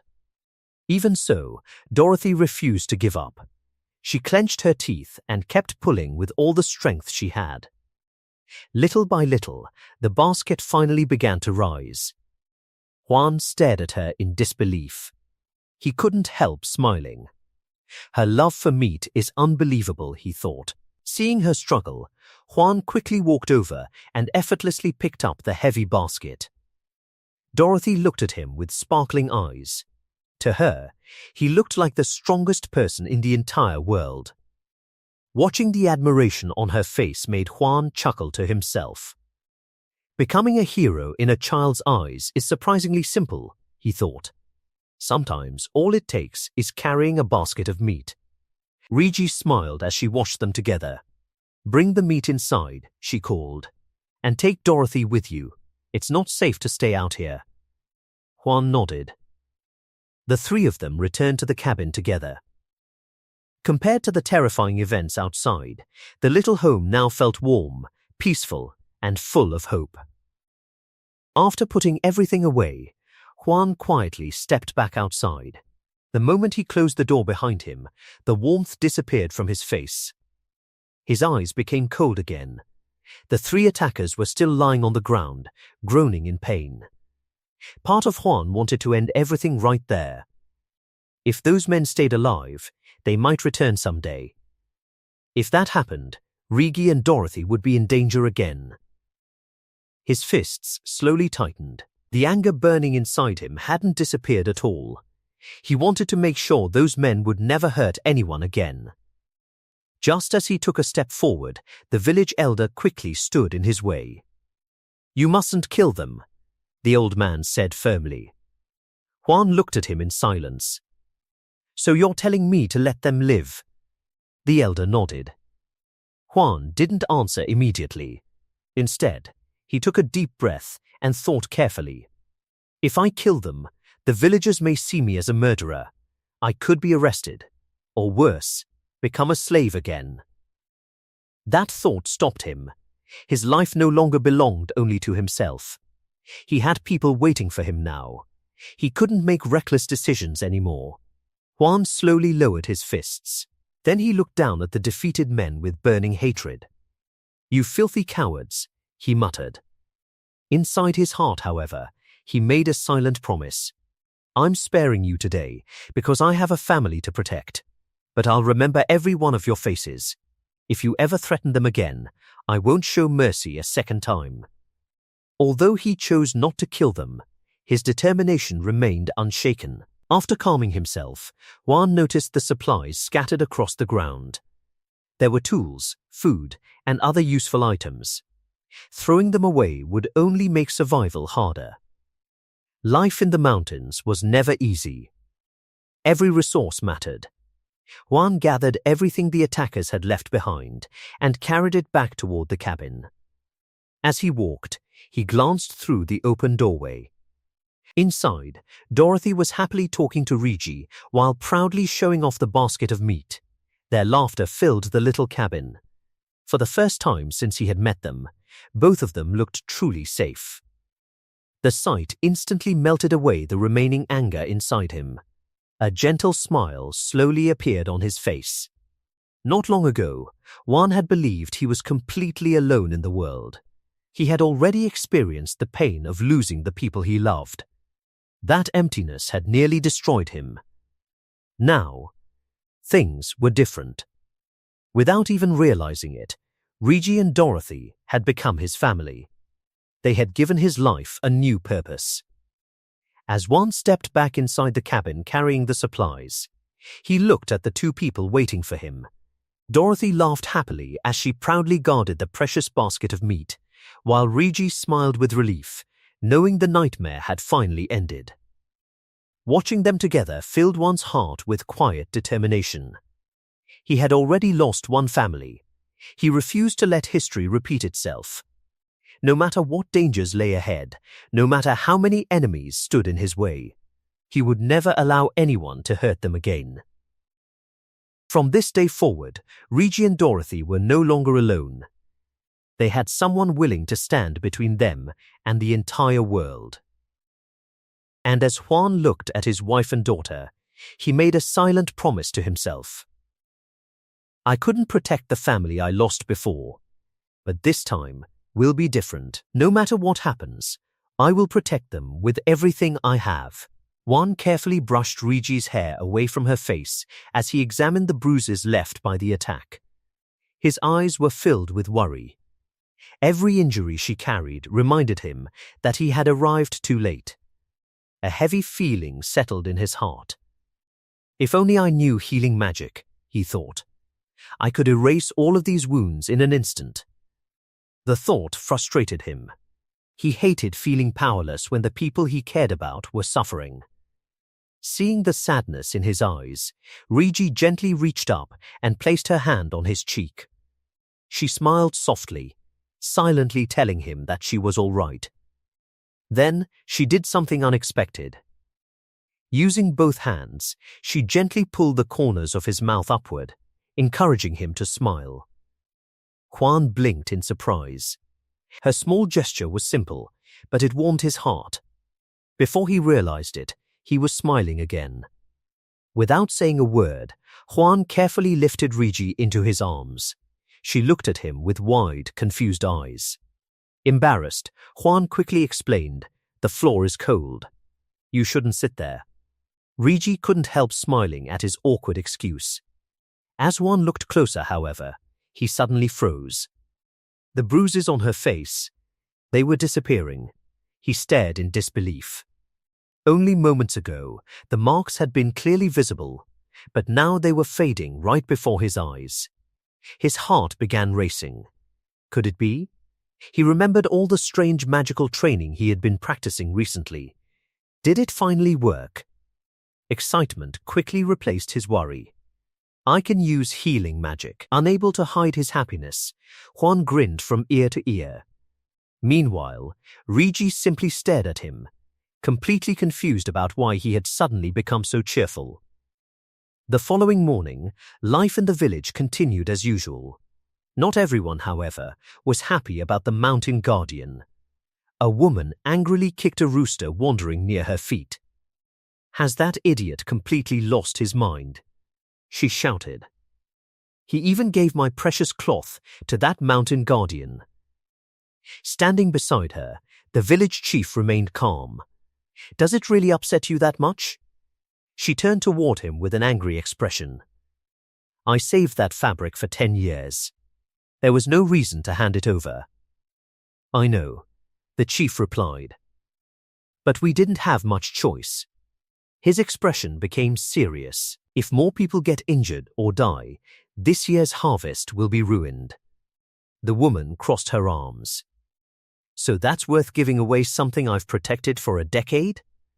The village chief smiled quietly. "You only see today's loss. I'm looking at tomorrow's profit." His eyes narrowed as he remembered what he had witnessed the previous day. When Juan first arrived, he had several serious wounds from beast attacks. Yet only a short time later, those injuries had almost completely healed. The speed was impossible. At that moment, everything finally made sense. Gus was right, he muttered. The mountain guardian isn't an ordinary man. He's a healing mage. The realization made his heart race. Healing mages were incredibly rare. Even wealthy nobles desperately searched for people with such abilities. If the royal family discovered someone like Juan, they would pay an enormous fortune to obtain him. A greedy smile slowly spread across the chief's face. "This could change my life. I won't remain a simple village chief forever." Looking around to make sure nobody was listening, he lowered his voice.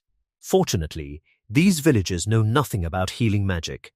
If rumors spread, nobles or guilds will take him away before I have a chance to profit." After thinking for a moment, he nodded to himself. For now, only old Gus can know the truth. While Gus continued watching over the mountain guardian, the village chief planned to secretly search for influential nobles, willing to pay an enormous price for a healer as talented as Juan. After making his decision, the village chief turned to his wife. "Try to become friends with the mountain guardian's wife," he said. She frowned. "Why?" According to Gus, the guardian learns incredibly fast. He's smarter than he looks. The chief's expression grew cautious. "If we're careless, he could discover that we've been secretly taking some of the Lord's supplies. If that happens, we'll be the ones in trouble." A sly smile crossed his face. "Besides, everyone says he's deeply attached to his new wife. If you become close to her, we might be able to buy rabbit pelts from them much more cheaply." His wife thought for a moment before nodding. "Fine, there aren't many women in this village for me to spend time with anyway." After she walked away, the village chief stared into the fire. "We should also return some of the things we took from their cabin." He sighed quietly. "Compared to the mountain guardians we've had before, this one is completely different. If we make the wrong move now, he'll become a problem later." He tossed another piece of wood into the fire. Sometimes you have to sacrifice a little to gain something much greater. A few days later, peace had returned to Juan's cabin. Warm morning sunlight slipped through the wooden walls as Juan prepared to leave for another day of hunting. While getting ready, he looked over at Rigi. She was happily sorting through the gifts the village chief had sent earlier that morning. Bright pieces of cloth and useful supplies covered the table. A smile appeared on Juan's face. "She's so happy." He watched her carefully organize every item with childlike excitement. It made him laugh quietly. She wasn't even this excited when the bruises on her face disappeared. Seeing Rigi enjoy such simple things reminded Juan of something important. Happiness didn't always come from great achievements. Sometimes it came from the smallest blessings. Whenever he watched her smile, he felt his own worries disappear. "Rigi teaches me how to appreciate life," he thought. "That's one of the reasons I love her so much." To Juan, she had become more precious than anything else. She wasn't simply his wife anymore. She had become the center of his world. After gathering his hunting gear, Juan walked toward the door. "I'm leaving now," he said. As always, Rigi happily repeated his words in her own adorable way before waving goodbye. The two exchanged warm smiles, completely lost in their own little world. Only after several moments did Juan finally leave the cabin. Not long afterward, Juan met old Gus.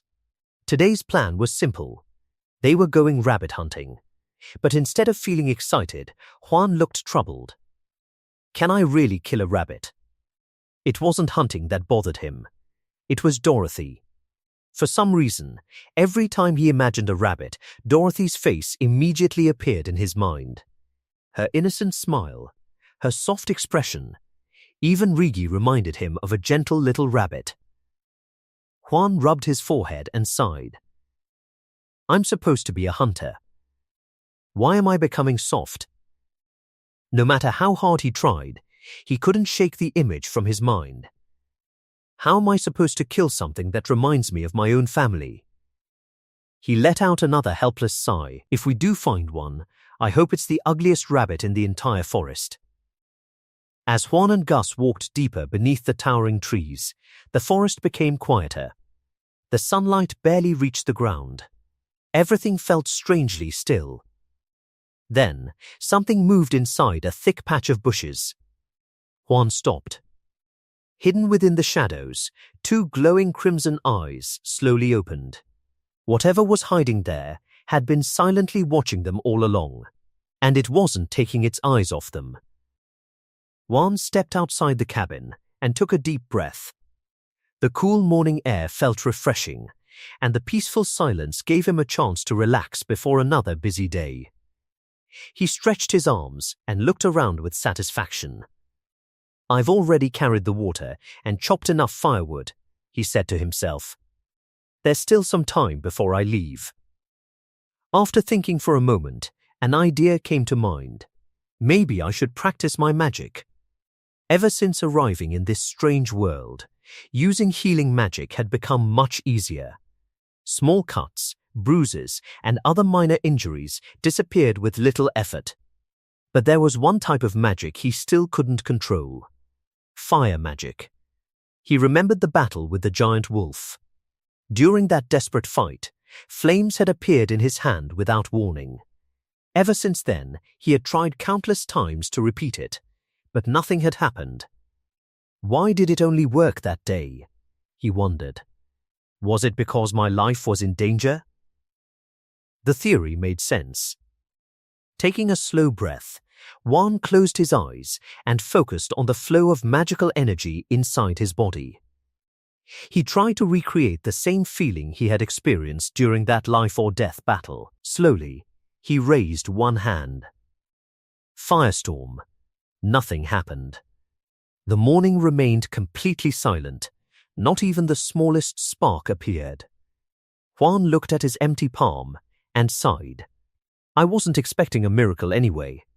Even so, he felt disappointed. Healing magic was useful, but it wasn't exciting. It didn't create bright lights or dramatic explosions. Dorothy barely showed any interest whenever he used it. He smiled to himself. I really wanted to show her some fire magic. Just as he finished speaking, crack. A tiny spark suddenly appeared above his hand. Juan's eyes widened. Huh? The spark flickered once before growing into a tiny flame. For a moment, he simply stared at it in disbelief. It worked. A huge smile spread across his face. He had finally succeeded. The cabin door slowly opened. Dorothy walked outside, rubbing her sleepy eyes. She looked as though she had only just woken up. At first, she didn't notice anything unusual. Then her eyes landed on Juan's hand. She froze. Her sleepy expression disappeared instantly. Dad's hand is on fire. Her eyes sparkled with excitement. Dad is using fire magic. Juan smiled awkwardly. Easy there, Dorothy. You're standing a little too close. But she wasn't listening. She was completely fascinated by the tiny flame. Without wasting another second, she spun around and ran back inside the cabin. Mum, come quickly. Dad can use fire magic. Juan couldn't help laughing. Compared to his own reaction, Dorothy looked far more excited than he was.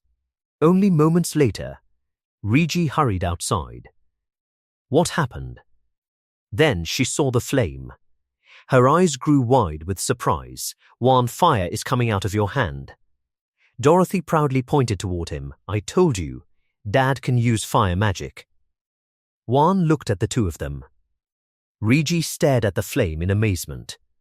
Dorothy looked ready to cheer.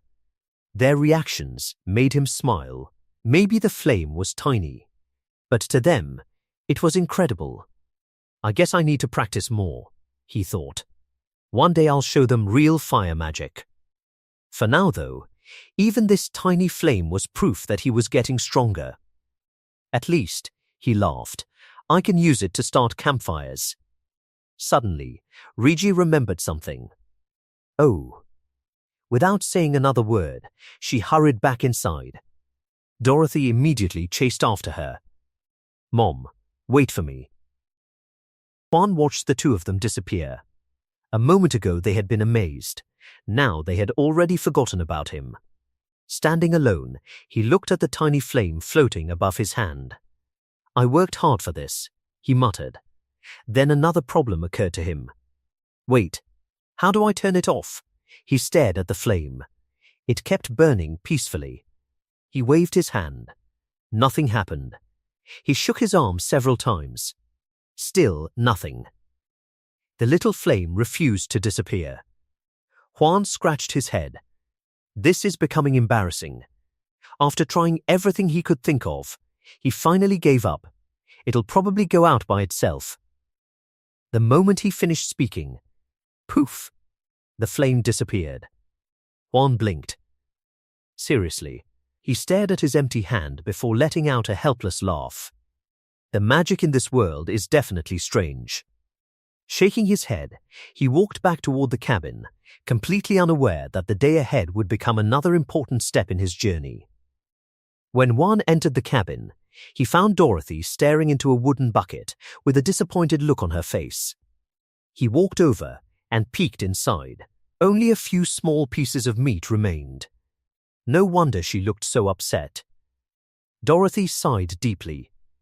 "We don't have much meat left." Rigi couldn't help laughing at the little girl's dramatic expression.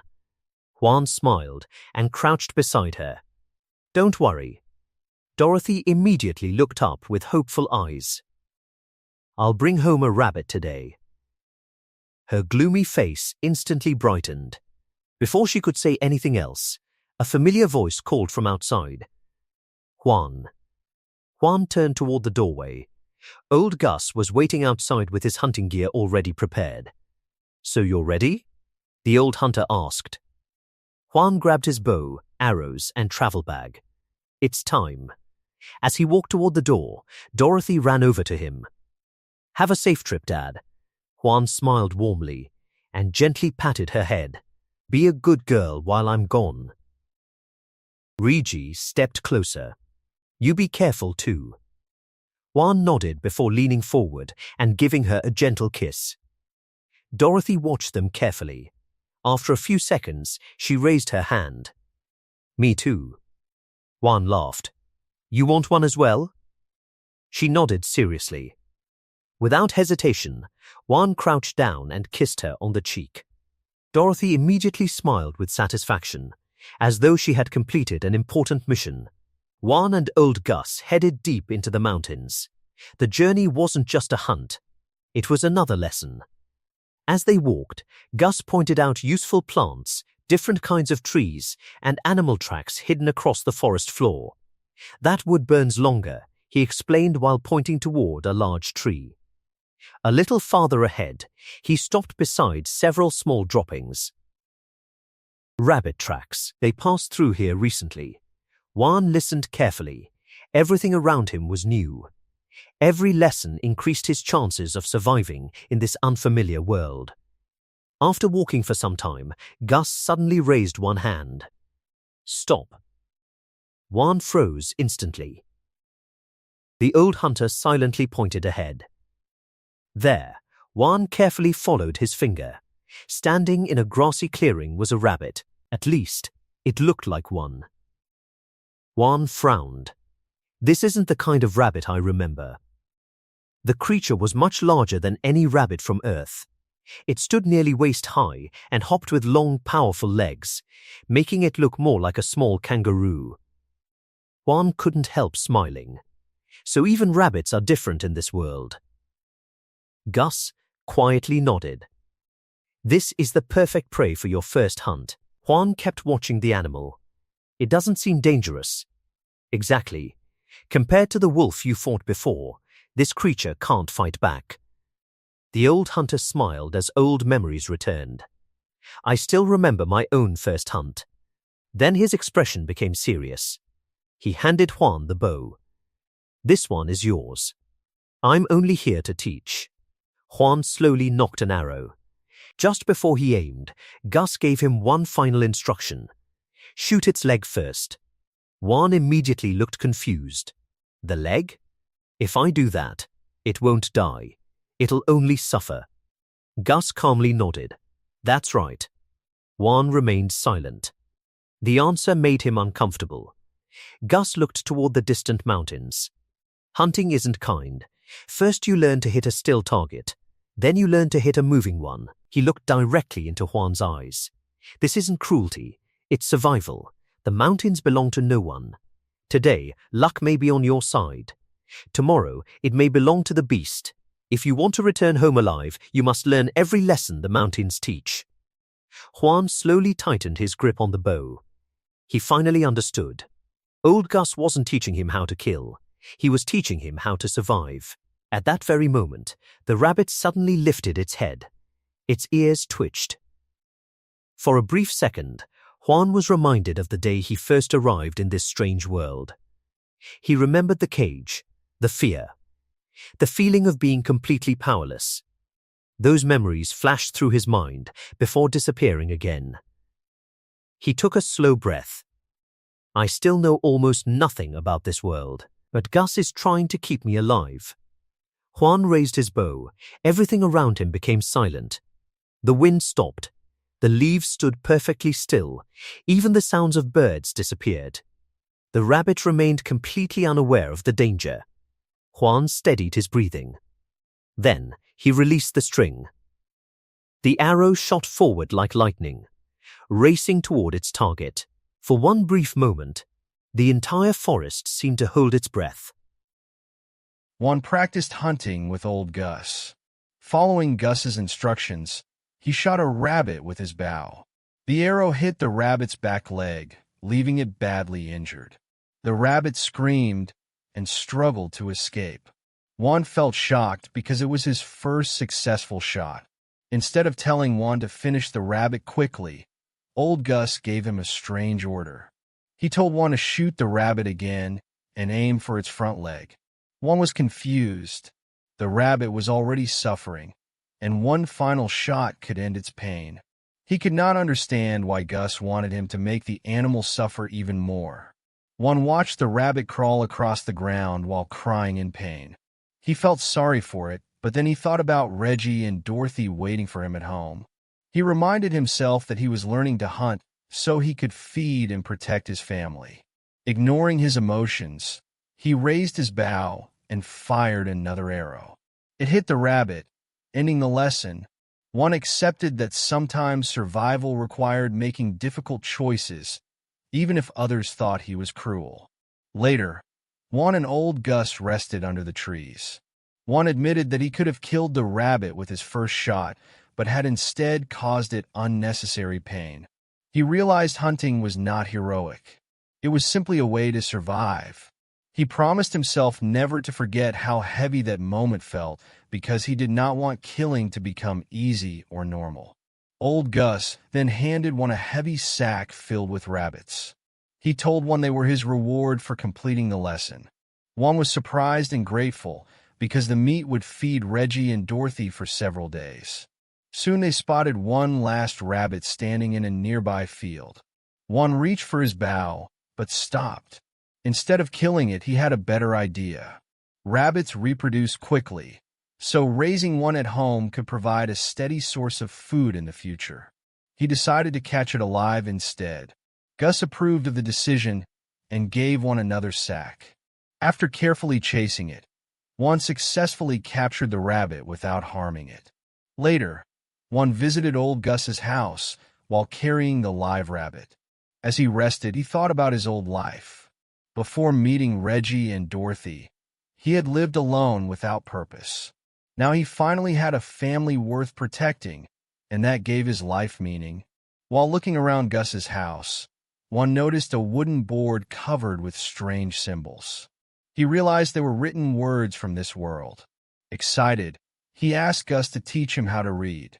Gus was surprised because most people in the mountains had no interest in learning. He found several old books and papers, placed them on the table, and patiently began teaching Juan. Juan eagerly copied the letters, determined to learn.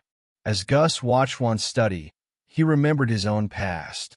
Long ago, he had learned to read because he dreamed of earning military honors and serving a noble family. Those dreams had never come true, leaving him with many regrets. Gus then thought about the quiet mountains outside. The silence worried him because experienced hunters knew that spring often brought goblins out of hiding. He believed a goblin settlement was hidden somewhere nearby.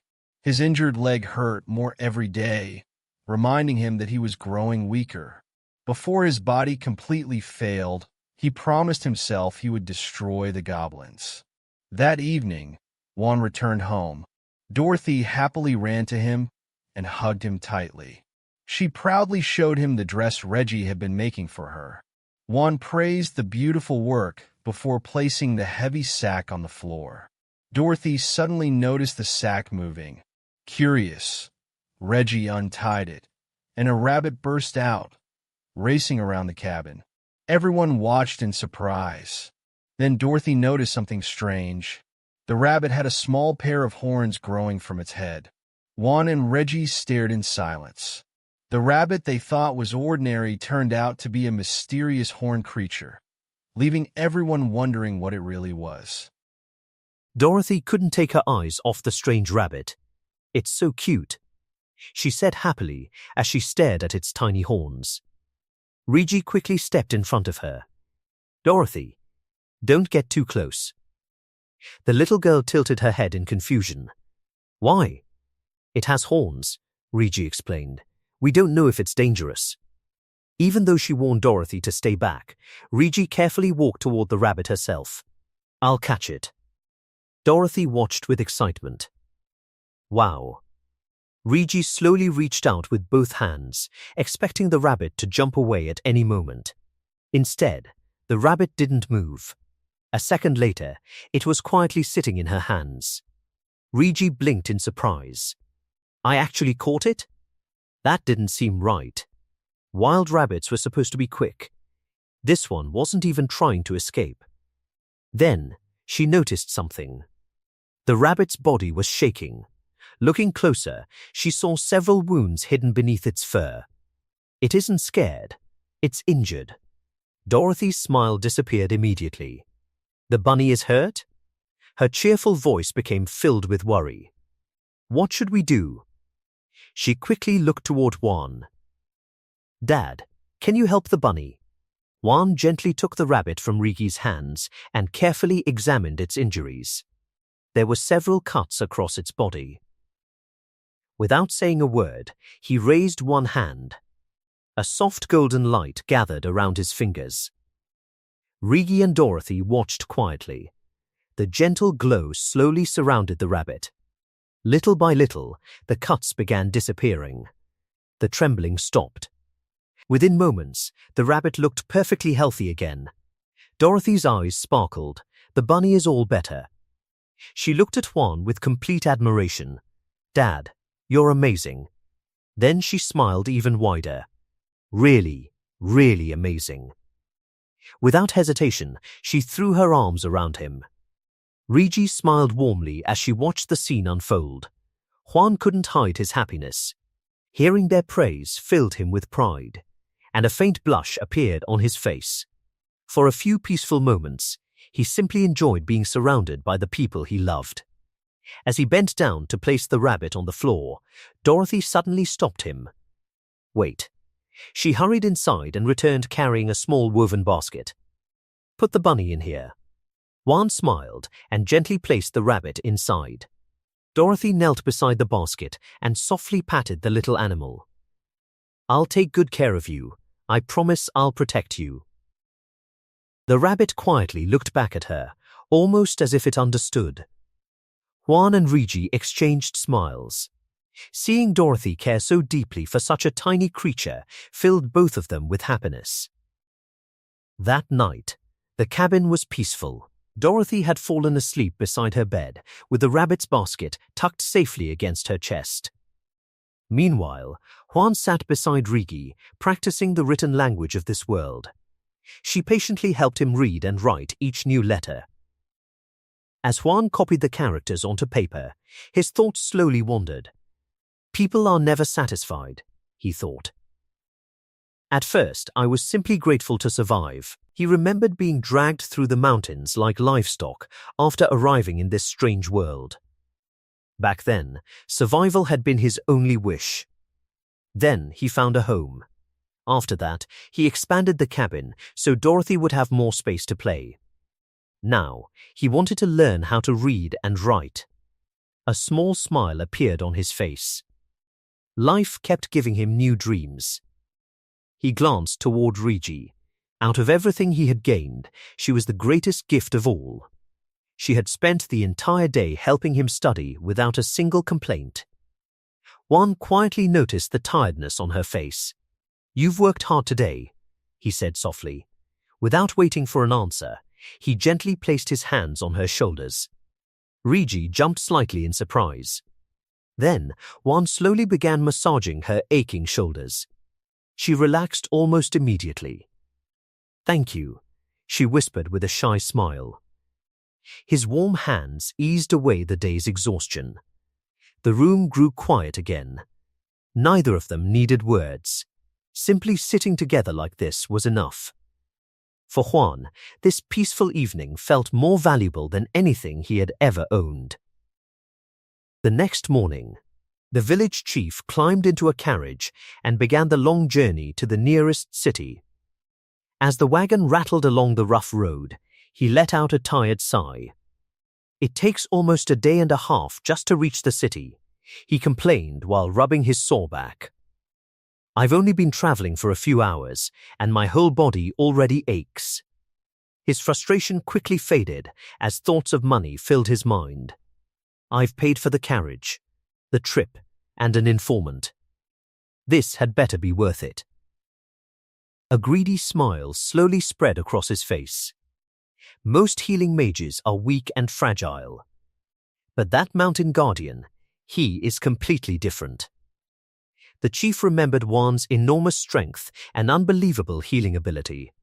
"If I sell information about someone like him," he thought, "I could earn more than a dozen gold coins. That amount of money could change his entire life." As the carriage continued moving, two passengers nearby began discussing recent rumors. "I heard the neighboring kingdom summoned a hero," one man said. "The temple in our country tried several times too," the other replied. "No one knows if they actually succeeded. What if the enemy's hero is fake?" The second man laughed. "Who knows? Heroes only exist in old stories. If someone is pretending, the truth will come out eventually." The conversation made the village chief frown. He had almost forgotten that their village was close to enemy territory. If war breaks out, he thought, everything will become much more dangerous. He clenched his fists. "I need to sell this information, collect my reward, and return home before anything happens." Back at the cabin, Dorothy happily spent the morning with her new rabbit. She crouched beside its basket and smiled. "You must be bored. I'll play with you." Just then, Riji walked into the room. "Dorothy, don't eat the bunny." Dorothy looked at her in complete confusion. "Mum, I'm not going to eat it." Riji pointed toward her mouth. "Then wipe away the drool first." Dorothy quickly rubbed her face before bursting into laughter. "Oh, I almost forgot. I need to feed the bunny." She grabbed some food and hurried outside. As she stepped into the yard, she suddenly noticed Juan working nearby. He was building a wooden fence around part of the property. "We already have a house," she wondered. "So why is Dad making a fence?" A moment later, she remembered the rabbit. Oh, right. She ran toward the enclosure carrying its food. Inside were several large rabbits Juan had brought home from hunting. Dorothy looked at them for a moment before laughing. "They're still big and ugly." Then she carefully placed food in front of each one before kneeling beside her favorite little horned rabbit. "I'm busy today," she whispered. "So you have to eat nicely by yourself." She divided the food carefully so every rabbit received the same amount. Watching them eat made her smile with satisfaction. Then another exciting thought popped into her head. Maybe I can use magic too. Her imagination immediately began racing. If I really have magic, I'll show Dad later. She giggled happily, already imagining how surprised he would be. Inside the cabin, Riji sat quietly beside several wolf pelts and the preserved head of the giant wolf Juan had defeated. She looked at them with mixed emotions. The merchant caravan should arrive soon. If we don't have enough valuable pelts, we won't be able to buy everything we need. Her eyes rested on the beautiful wolf skin. This was Juan's first hunt. I really don't want to sell it. But reality quickly returned. Juan still needed proper clothes. He needed shoes. The cabin needed more buckets, cooking pots, and supplies for the future. After thinking everything through, Rigi sighed. One rabbit pelt won't be enough. With renewed determination, she tied back her hair, picked up a pair of scissors, and began preparing the pelts for trade. Sometime later, the front door opened. "I'm home." Juan's familiar voice filled the cabin. "Dad." Dorothy immediately ran into his arms. Rigi smiled warmly. "Welcome back." Juan looked toward her, then suddenly stopped. His eyes widened in complete surprise. Dorothy pointed dramatically at her mother and shouted with excitement, "Dad." "Mom's hair is gone." Juan stood frozen, staring at Rigi's brand new haircut, wondering what had happened while he was away. Juan stood frozen as he looked at Rigi.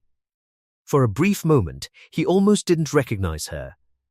Her long hair, which had always framed her face so beautifully, was gone. It had been cut short, completely changing her appearance.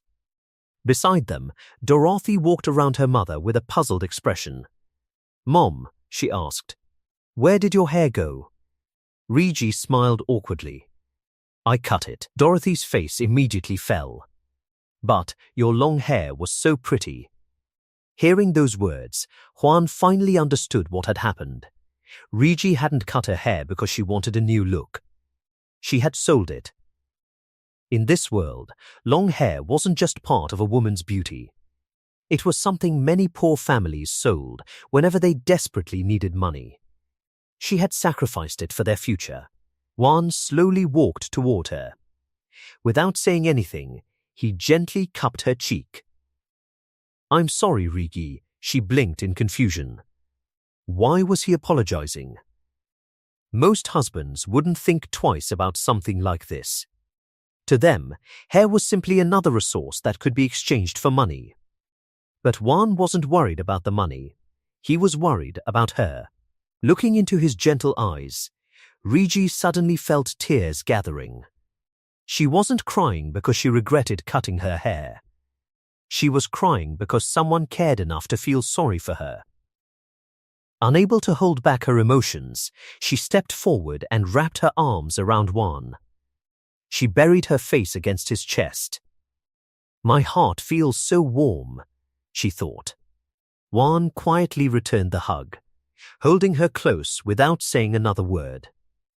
Watching them nearby, Dorothy smiled from ear to ear. Seeing her parents happy made her happier than anything else. A little later, the three of them headed toward the nearby town. Dorothy happily sat on Juan's shoulders while Rigi walked beside them. "Mom, you should ride up here too." Dorothy laughed. Rigi smiled and shook her head. "If I climbed up there too, your poor father would collapse." Everyone laughed. The peaceful journey felt more like a family outing than a trip for business. When they finally reached town, they were greeted by crowded streets filled with merchants, travelers, children, and adventurers. People shouted from every direction, trying to attract customers to their stalls. Juan quietly looked around. The lively streets reminded him of the world he had left behind. He remembered walking through crowded shopping streets completely alone. But things were different now. He glanced at Rigi walking beside him. Then he looked up at Dorothy laughing on his shoulders. A warm smile spread across his face. So this is what it feels like to walk through town with a family. Before he could enjoy the moment any longer, Dorothy suddenly pointed toward a nearby stall. "Dad, I want to see that." Juan carefully lowered her to the ground. She ran over excitedly, where she noticed a young boy standing nearby. The two children looked at each other curiously. After several seconds, Dorothy tilted her head. "You look like him." The boy blinked. "Like who?" Nearby, Juan scratched his head in confusion. Who exactly does she think he looks like? Meanwhile, Rigi approached a merchant and placed several rabbit pelts on his counter. The merchant carefully examined them before letting out an exaggerated sigh. Unfortunately, rabbit pelts aren't worth much these days. The market is flooded. Rigi looked disappointed. Oh, inside, however, the merchant was thinking something completely different. These pelts are excellent. The fur is thick, clean, and in perfect condition. If she believes me, I'll make a huge profit. Keeping a straight face, he offered her only a few cheap household goods. Just as Rigi began considering the deal, Juan stepped forward. The merchant finally noticed him. His confident smile disappeared instantly. Juan's massive figure towered over the counter. As the merchant reached for the pelts, Juan calmly grabbed his wrist. The man froze. No matter how hard he tried, he couldn't pull his hand away. Juan looked him straight in the eye. "Rigi, let's leave. We'll sell them somewhere else." I can tell he's lying. The merchant immediately broke into a cold sweat. The merchant's confident smile disappeared the moment Juan said they would leave. Wait, he shouted, quickly pulling his hand back. Rigi looked at Juan in surprise. "The next town is very far away." Juan nodded calmly. "That's all right. The pelts are worth much more than he's offering. He was trying to cheat you." Only then did Rigi realize what had almost happened. Since she rarely left the mountains, she didn't know the real value of rabbit pelts. The merchant had planned to take advantage of that. Panic spread across the man's face. All right, he said quickly. "I'll make a better offer. I'll give you salt, a cooking pot, and a full set of men's clothes." Juan didn't even look interested. "Let's go," he said. Rigi nodded. Okay, seeing them actually turn away, the merchant hurried around the counter. "Please wait. Those are some of the finest rabbit pelts I've seen all week." He sighed in frustration. "I'll pay a fair price." Watching the giant man walk away, he muttered under his breath, "I almost lost an incredible deal." While the adults finished their business, Dorothy happily talked with the other children nearby. She proudly pointed toward Juan. "That's my dad. My dad is the strongest." Every time she said those words, her face lit up with pride. Soon, Rigi called out to her. "Dorothy, it's time to go home." Dorothy waved goodbye to the other children. "My dad," she said one last time before running back to her family. The trip home felt peaceful. The weather had turned colder, so Juan wrapped Dorothy inside his large coat while carrying her. Snuggled safely against his chest, she smiled happily. "It smells nice. It's warm. I feel safe. My super strong dad is protecting me." A moment later, she suddenly realized something. "Wait, why am I so warm?" She peeked outside the coat and laughed. "I'm hiding inside Dad's jacket." After walking a little farther, Dorothy suddenly remembered something important. "Dad, put me down. I have to feed the rabbits." Juan smiled and gently lowered her onto the ground. The little girl grabbed a bundle of fresh grass and ran toward the rabbit enclosure. "I'm coming. I brought your food." But as soon as she reached the fence, she stopped. The enclosure was empty. Every rabbit was gone. Dorothy stared in disbelief. Then tears slowly filled her eyes. The rabbits, they're gone. Unable to hold back her sadness, she burst into tears and ran back toward the house. Rigi immediately rushed over. "Dorothy, what happened?" "The rabbits. They disappeared." Juan walked over after hearing the crying. "What happened?" Dorothy wiped her eyes. "The rabbits are gone." Juan looked toward the empty enclosure. "So that's why you're crying." Before he could comfort her, he noticed something unexpected. Rigi was crying too. He looked at her in surprise. "Rigi, why are you crying?" She wiped away her tears. "They're gone. The rabbits are gone." Juan looked from Rigi to Dorothy. Both of them were crying over the missing rabbits. For a second, he didn't know what to say. Then he couldn't help laughing softly. Dorothy immediately pouted. Dad, this isn't funny. Juan quickly raised his hands. I'm sorry. I wasn't laughing at you. Inside, however, his heart felt incredibly warm. Watching the two of them care so deeply about something so small made him realize how much their family had changed. Not long ago, none of them would have cried over a rabbit.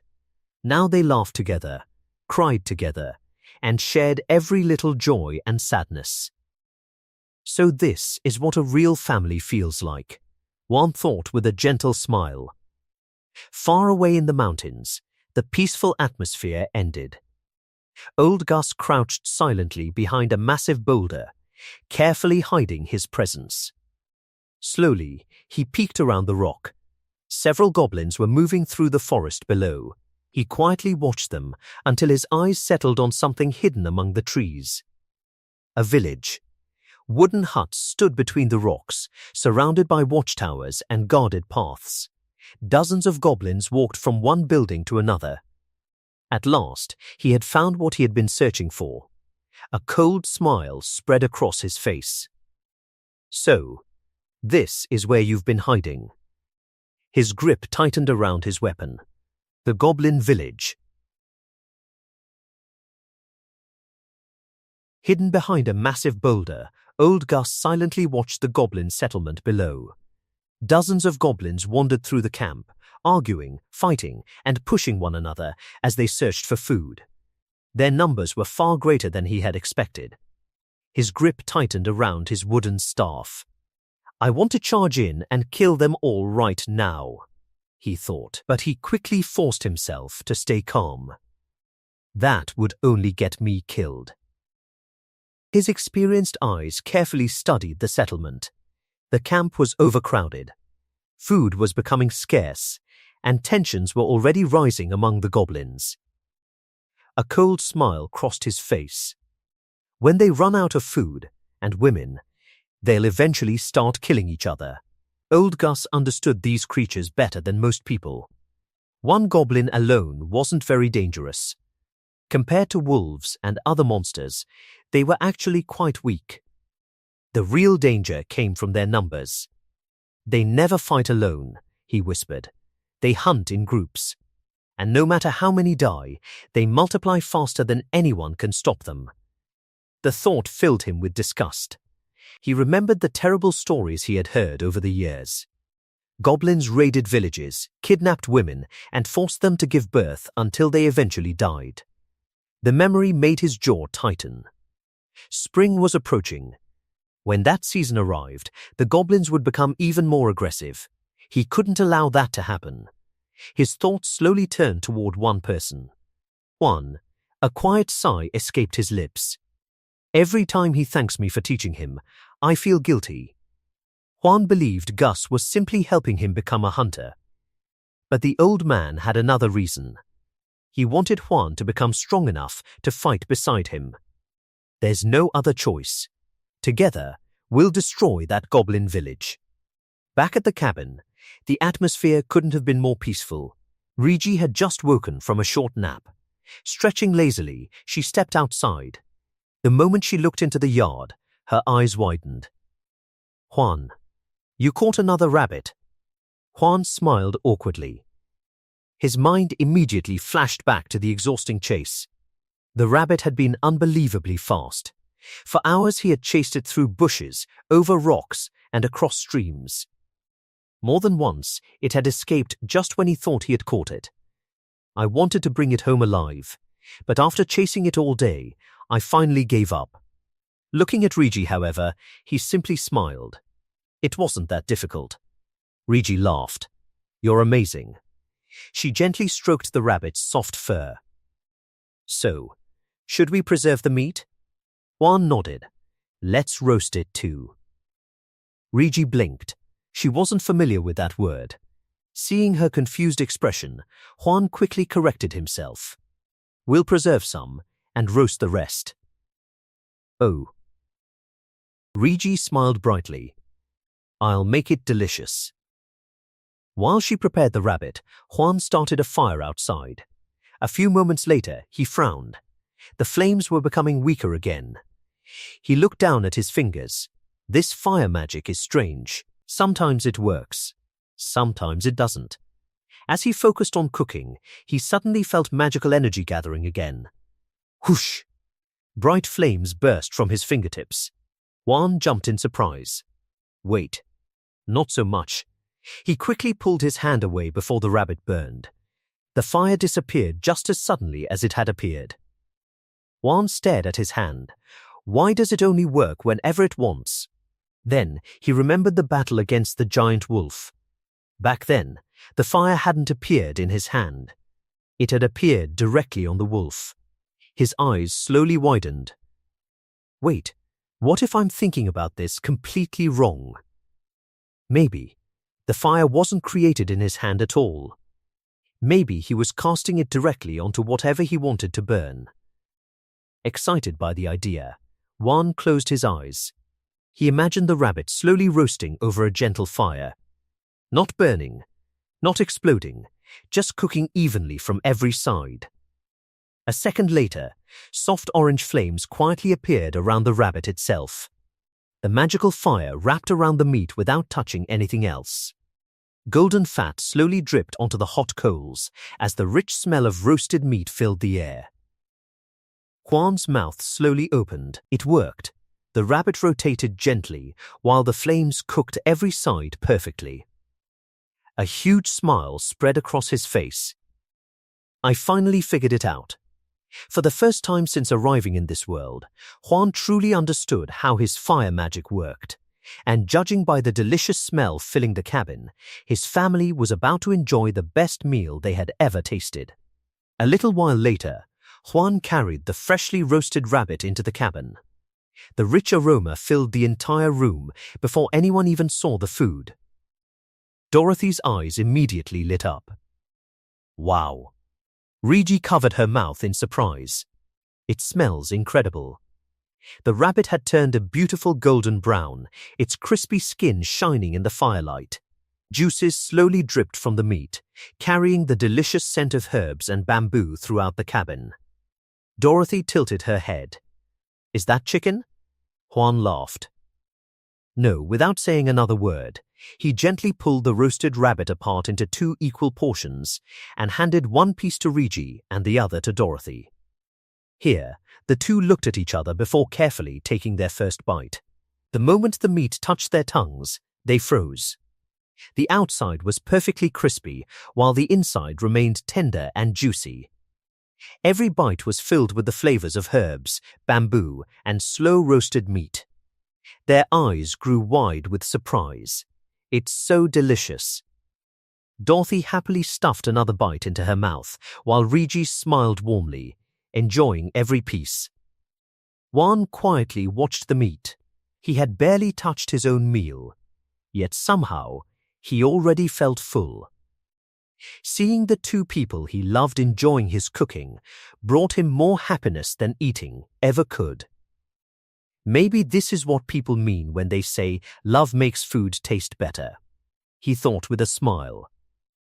Over the following days, Juan practiced his fire magic whenever he had free time. The more he trained, the easier it became to control. Eventually, he made another surprising discovery. He stretched out one hand toward a nearby tree. The trunk stood almost half a meter away. With a single thought, a small flame suddenly appeared directly on the bark. Juan smiled. So I don't have to create fire in my hand.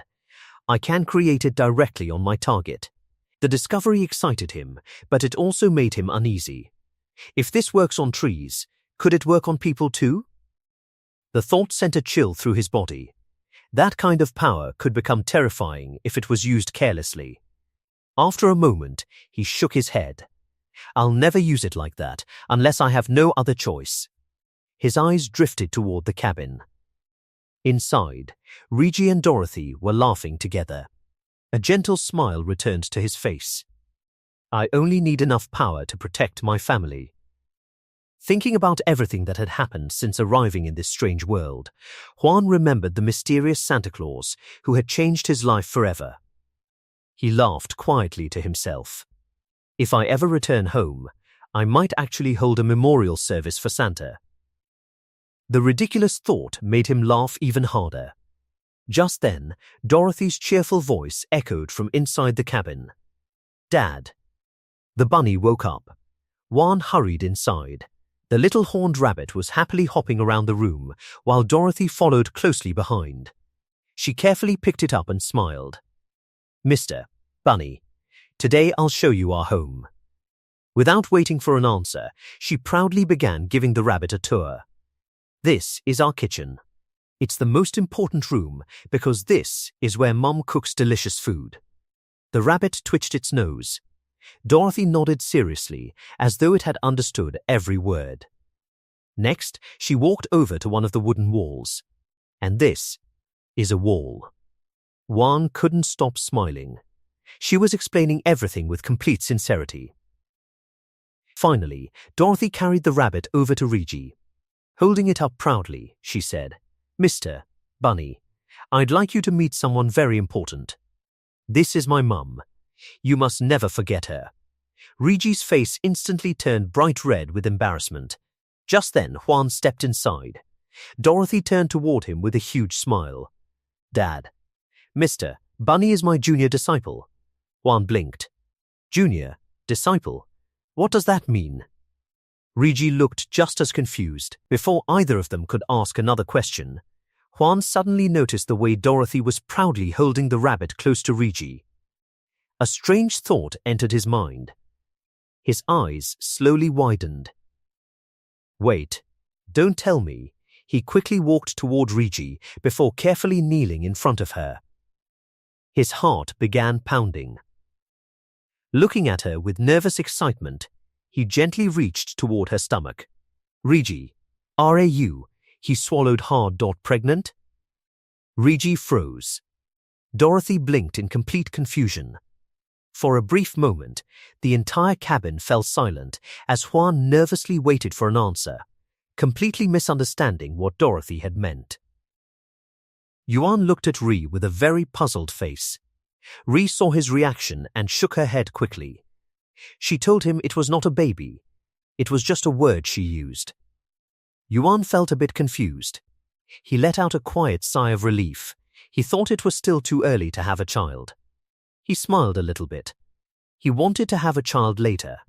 He wanted to live in a better place first. He wanted a home that was safe. He did not want his family to struggle to survive. He wanted a peaceful life for them. Suddenly, Dorothy tugged on his sleeve. She called him Daddy. Yuan looked down at her. She asked why he was on his knees. Yuan saw her happy smile. All his heavy thoughts went away. A gentle smile grew on his face. He wanted to build a strong bond with Dorothy. He wanted to give her a lot of love. She did not get much love in the past. He wanted to change that now. Dorothy lifted a small rabbit into the air. The rabbit had a horn. She said Yuan was making the same pose as the bunny. Yuan laughed at this. He looked at the rabbit closely. He noticed the horn had grown a lot. He found this rabbit a long time ago. Back then, he did not think much of it. This world has giant wolves and magic. A rabbit with a horn did not seem strange to him. Then, Yuan's smile went away. He wondered if it was okay to keep the rabbit. He had thought about getting rid of it many times. He thought about leaving it in the forest. He even thought about killing it. He was afraid it might become dangerous. He looked at Dorothy again. She was hugging the rabbit very tightly. She had a bright smile. She was very attached to the animal. Ri also wanted to keep it. So, Yuan gave up on his plan to get rid of it. He smiled to himself. The rabbit was very gentle. It acted like a normal rabbit, except for the horn.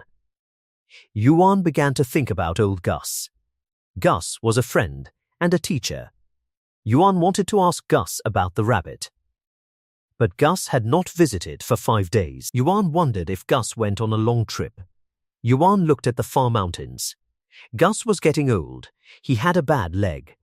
Climbing mountains was very hard for him. Yuan looked at his own hands. He had healing magic. He wanted to use it on Gus's leg. He wanted to repay Gus for all his help. Gus was like a grandfather to Dorothy. He was like a father to Ree. They had no other relatives in this world. Yuan became serious again. Magic users are very rare. He was worried about his healing magic. If people found out, it would bring trouble. He needed to learn how to use magic secretly. He closed his eyes and thought. He wanted to make fire burn inside things. He did not want flames to show on the outside. He took a deep breath. He pointed his hand at some firewood. He imagined his body glowing like hot lava. He concentrated very hard. He opened his eyes after a long time. At first, nothing happened. The firewood looked the same. Yuan frowned. He thought his power was too weak. He thought his imagination was wrong. He sighed and felt ready to give up. Then, he heard a loud crack. The wood suddenly burst into flames. The fire was burning from the inside. Yuan was shocked. He grabbed a bucket of water. He threw the water on the fire. Steam rose into the air.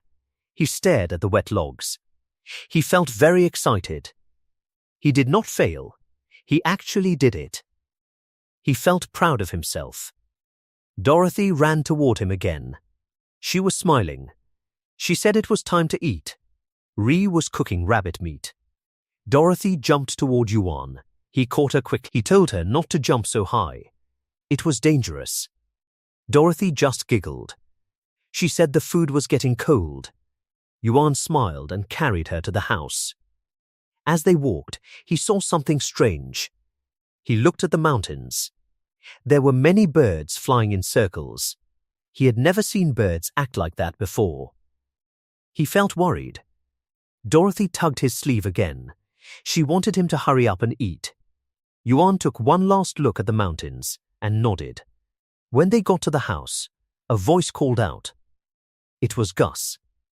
Yuan was surprised. Gus usually came early in the morning. Yuan went outside to meet him. Gus was standing by the new fence. Gus asked about the fence. Yuan said it was for protection. He said wolves and strangers are dangerous. Yuan asked why Gus was there so late. Gus said he was going to teach Yuan how to make a bow. Gus told Yuan to follow him. They went to Gus's cabin. Gus was in a hurry.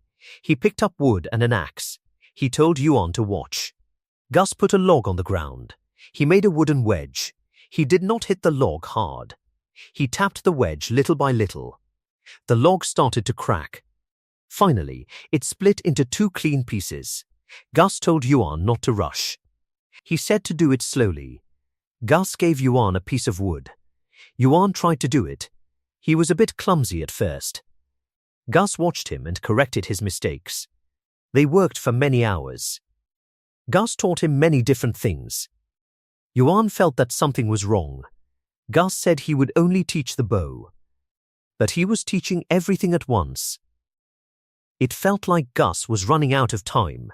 Yuan asked Gus if something happened. He asked if the mountain was in danger. Gus said no.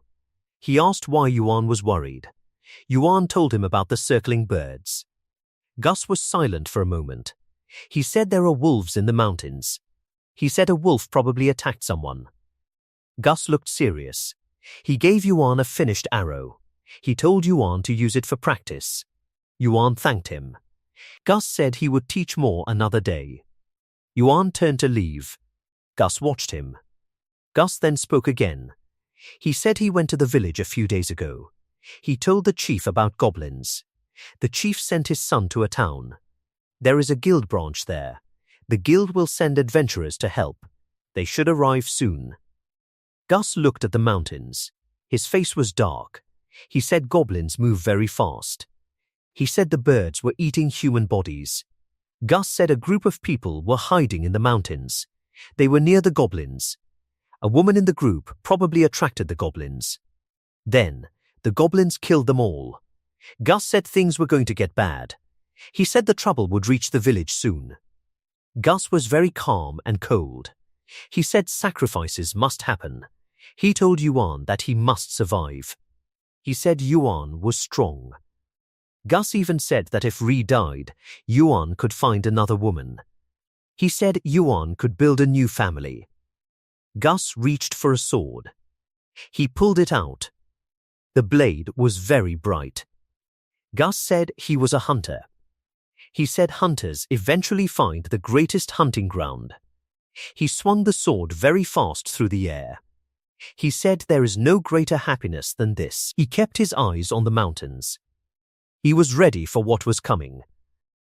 Riggy stepped out of the cabin quietly. The morning air was very cold. She wore a thick sweater to stay warm. The wind brushed against her face. She saw Yuan working nearby. He was fixing the wooden fence around their home. He wanted to make sure the posts were strong. He wanted to keep the house safe before the winter got worse. Yuan heard his name and turned around. He saw Riggy standing in the cold. He told her it was freezing outside. He asked why she came out. Riggy did not answer right away. She smiled and held out a wooden bowl. She told him to eat. Yuan took the bowl and smiled. He told her to go back inside where it was warm. Riggy shook her head. She said she would go in after he finished eating. She wanted to spend more time with him. These words surprised Yuan. He started to blush. He felt very happy. The two of them sat down by a small campfire. The fire gave them warmth while the wind blew through the trees. Yuan ate the meal and said it was delicious. Riggy waved her hands and said it was nothing. She was just happy he liked it. Yuan did not say anything else. He just looked at her face. The light from the fire made her look beautiful. He felt like a very lucky man. He moved behind her and wrapped his arms around her shoulders. He whispered that he was grateful for her. Riggy's cheeks turned red. She put her hands on his. She told him she was even more grateful for him. They sat in silence and listened to the fire. For a moment, they felt like the rest of the world did not matter. The next morning, Yuan and Riggy went to the stream. They had to wash their clothes. Riggy told Yuan she could do it by herself. Yuan smiled and kept scrubbing. He said it would be faster if they worked together. He laughed to himself while he worked. He realized that washing machines are very important things. They had soaked the clothes in lye water all night. Now they had to rinse them in the cold stream. They wanted to hang them up to dry by sunrise. Yuan looked at Riggy. She worked hard and did not complain about the freezing water. He felt bad that she had been doing this alone for so long. Suddenly, they heard a voice. It was Dorothy. She came running toward them. A little horned rabbit was bouncing next to her. Dorothy told her father to treat the bunny. Yuan realized he had forgotten about the rabbit. He reached out to touch it. Then he saw something strange. Dorothy was holding a small cloth doll. She said her mother made it for her. Yuan said the doll was very cute. He reached down to pet the rabbit. As soon as his fingers touched the fur, a golden light appeared. The light spread all over the rabbit's body. Yuan's eyes went wide. He saw the horn on the rabbit's head disappear again. Yuan thought about what his teacher Gus had told him. They had talked about rabbits the day before. Gus said horned rabbits are demonic beasts. They live in forests and fields. Wild ones are very dangerous. But if people raise them from a young age, they can be pets. Gus never said anything about them glowing. Yuan looked into the rabbit's eyes. He wondered if it was a special kind of animal. He asked the rabbit why it was glowing. He told the rabbit not to put his family in danger. The rabbit just twitched its ears. It made a squeaking sound. Yuan was confused because rabbits usually do not make sounds. He asked if the rabbit could understand him. The rabbit just stared at him. Yuan sighed and decided to ask Gus about it later. Dorothy tugged on his sleeve. She wanted names for the bunnies. Yuan thought for a moment. He pointed to the real baby rabbit and named it Oz. Then he pointed to the doll and named it Toto. Dorothy was very excited. She repeated the names over and over. She hugged the rabbit and the doll. Riggy watched her and felt happy. She was glad Dorothy could have a peaceful childhood now. While the family was happy at the cabin, the village was full of fear. People were standing in the streets and whispering. They were talking about rumors. They heard that goblins might attack the village. One man said the village chief's son went to the city. He went to ask the guild for soldiers. Another man said goblins are very mean. He said they kill everyone and only keep the women. The villagers were very scared. Some people wanted to run away right then. They were so worried they could not sleep. The village chief was also busy. He was standing by a large carriage. He told his wife to clean it. His wife was angry. She said she had too much work to do. She did not want to clean a carriage that no one used. The chief got mad. He said they needed the carriage to escape if the goblins came. His wife asked why they couldn't use their own small cart. The chief called her a fool. He said if he used his own cart, people would think he was selfish. He told her to hide food in the carriage when no one was looking. He was frustrated because his plans were failing. He had tried to sell information about a healing mage. But the people he talked to only wanted to know if the mage was strong. He felt like nothing was working out. Deep in the mountains, Gus was hiding in the bushes. He was watching a group of goblins. The goblins were fighting each other very violently. Gus saw that a mutiny was happening. He knew that goblins are naturally mean. He knew the losers would be kicked out of the pack. When goblins are kicked out, they look for a village to attack. They want food, and they want to hurt people. Gus looked toward the village. He did not want the goblins to move yet. If they moved too soon, his plan would be ruined. He had something special in his pocket to use in emergencies. Gus thought about where to send the goblins. He thought about Dorothy. He remembered that she was a quiet child who rarely smiled. He felt a little bit of guilt. He knew that Dorothy and Riggy were outsiders. He decided they would have to be the sacrifices. He told himself it did not matter because they did not belong to the village. Gus remembered his father's words from a long time ago. His father said he was a perfect hunter, but a bad human. Gus did not mind. He believed his life was perfect because he had a big goal. He was happy to have Yuan as a student. He wanted to turn Yuan into the ultimate hunter. Gus saw the goblins starting to move toward the village. In another part of the forest, Yuan was looking at his traps. He found another rabbit in a snare. He used his knife to kill it quickly. He noticed that he did not feel bad about it anymore. He was getting used to killing for food. He realized he was changing so he could survive in this new world. He looked at the woods and decided to take a different way home. He wanted to find new places for his traps. He did not know that this choice would change everything for him. He walked deeper into the trees, thinking about his future. Yuan ventures deeper into the mountains, hoping to find something useful, but the area is completely untouched by humans. Just as he is about to leave, a massive road deer suddenly runs past him. Yuan realizes that such a large deer could provide much more meat than the wolf he hunted before. He grabs his bow and starts chasing it. He carefully aims while running, but his foot catches on a hidden tree root, causing him to fall. By the time he gets back up, the deer has disappeared. While looking around, Yuan notices some strange footprints on the ground. They clearly aren't human, and they appear to be fairly fresh. Curious and slightly worried, he follows the tracks deeper into the forest. Meanwhile, old Gus is being chased by a large group of goblins. However, this is exactly what he planned.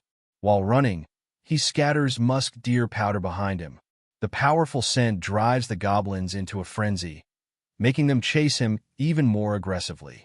Gus continues leading them toward a specific location, satisfied that his plan is working. Back in the forest, Yuan continues following the mysterious footprints. The farther he goes, the more uneasy he becomes.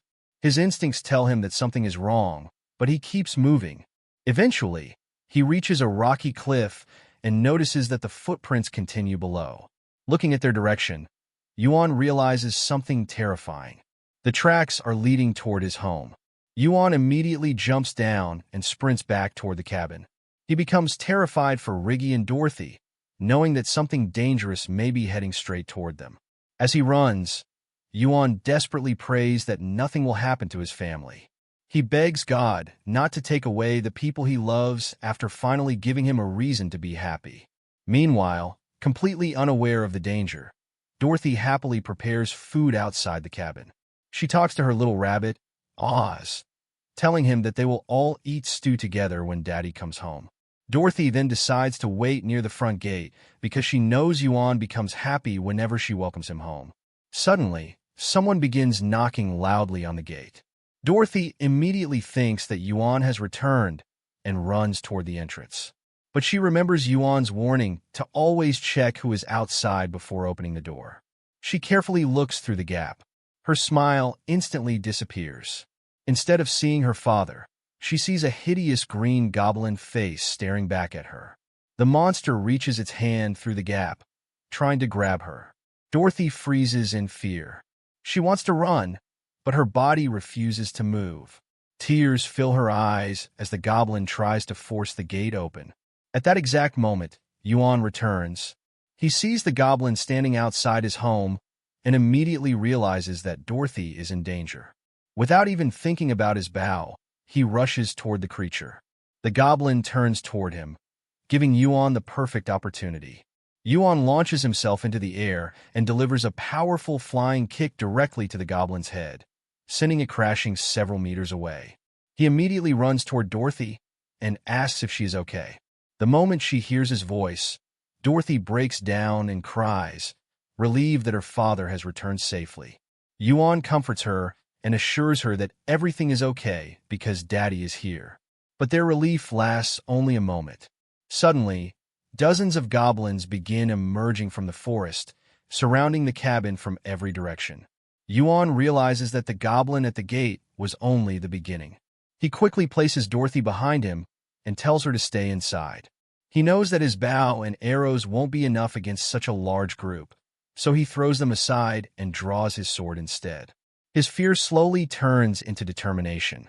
Yuan grips his sword tightly and stares at the monsters surrounding his family. He declares that he doesn't care whether there are dozens or even hundreds of them. He will kill every last goblin to protect his family. The goblins roar and charge toward the cabin. Yuan steps forward to face them, prepared to risk everything to protect the people he loves. Dorothy breaks down in tears after seeing her father return. Even though Yuan is there and she is safe, she remains terrified because there are still countless monsters outside. She worries that her father might disappear, just like her previous father did in the mountains. Meanwhile, Yuan continues fighting the goblins with his massive axe. He cuts down one monster after another without hesitation, but he also begins suffering injuries himself. Something strange catches his attention. Despite watching their companions get slaughtered, the goblins show no fear at all. Instead, they continue charging with disturbing smiles. Yuan quickly realizes the truth. The goblins aren't targeting him. They're after his wife and daughter. Enraged, Yuan charges forward and unleashes a massive wave of blazing fire. The flames spread across the battlefield, burning and destroying goblins one after another. At the same time, more goblins begin trying to enter through the fence near the house. Riggy immediately tells Dorothy to run inside, lock the door, and hide under the bed. Dorothy asks what will happen to her mother, but Riggy tells her that she is going outside to help Yuan. A goblin approaches, leaving Riggy no time to hesitate. She grabs a bamboo spear and attacks it, hoping to protect the house while Yuan fights the main group. Her spear wounds the goblin's arm, but the attack barely affects it. The monster grabs the spear and stops it effortlessly. Dorothy becomes terrified when she realizes the monsters are trying to enter the house. She begins crying and fears that both her parents might be eaten and disappear. Suddenly, her little pet Z rushes toward the goblin. Dorothy desperately tells it to come back, but Z fearlessly jumps onto the monster and begins scratching its face. The unexpected attack gives Dorothy courage, and she starts cheering for her little companion. Riggy watches as well. At that moment, Yuan notices the goblin getting dangerously close to his family. He immediately swings his massive axe and cuts the goblin's head off. Z safely jumps away. Dorothy becomes excited and praises her little pet for being brave. She then decides that she will also do her best to help. When another goblin tries climbing over the fence, Dorothy points it out and declares that she and Z are one body and one mind. Eventually, the battle comes to an end. Yuan stands among the bodies of the defeated goblins. Hearing Riggy calling his name, he immediately rushes toward her and pulls her into a tight embrace. He tells her how relieved he is that she wasn't injured. Soon, Dorothy also runs over and hugs her father. Yuan gently asks whether she was scared. Seeing both his wife and daughter alive and safe, he finally lets out a deep breath and thanks God. However, Yuan knows they are not completely safe yet. He looks toward the mountain and tells his family that they need to leave before nightfall.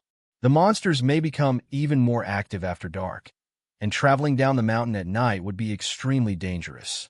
He then warns that getting down the mountain could still be chaotic and dangerous, meaning their troubles may not be over yet.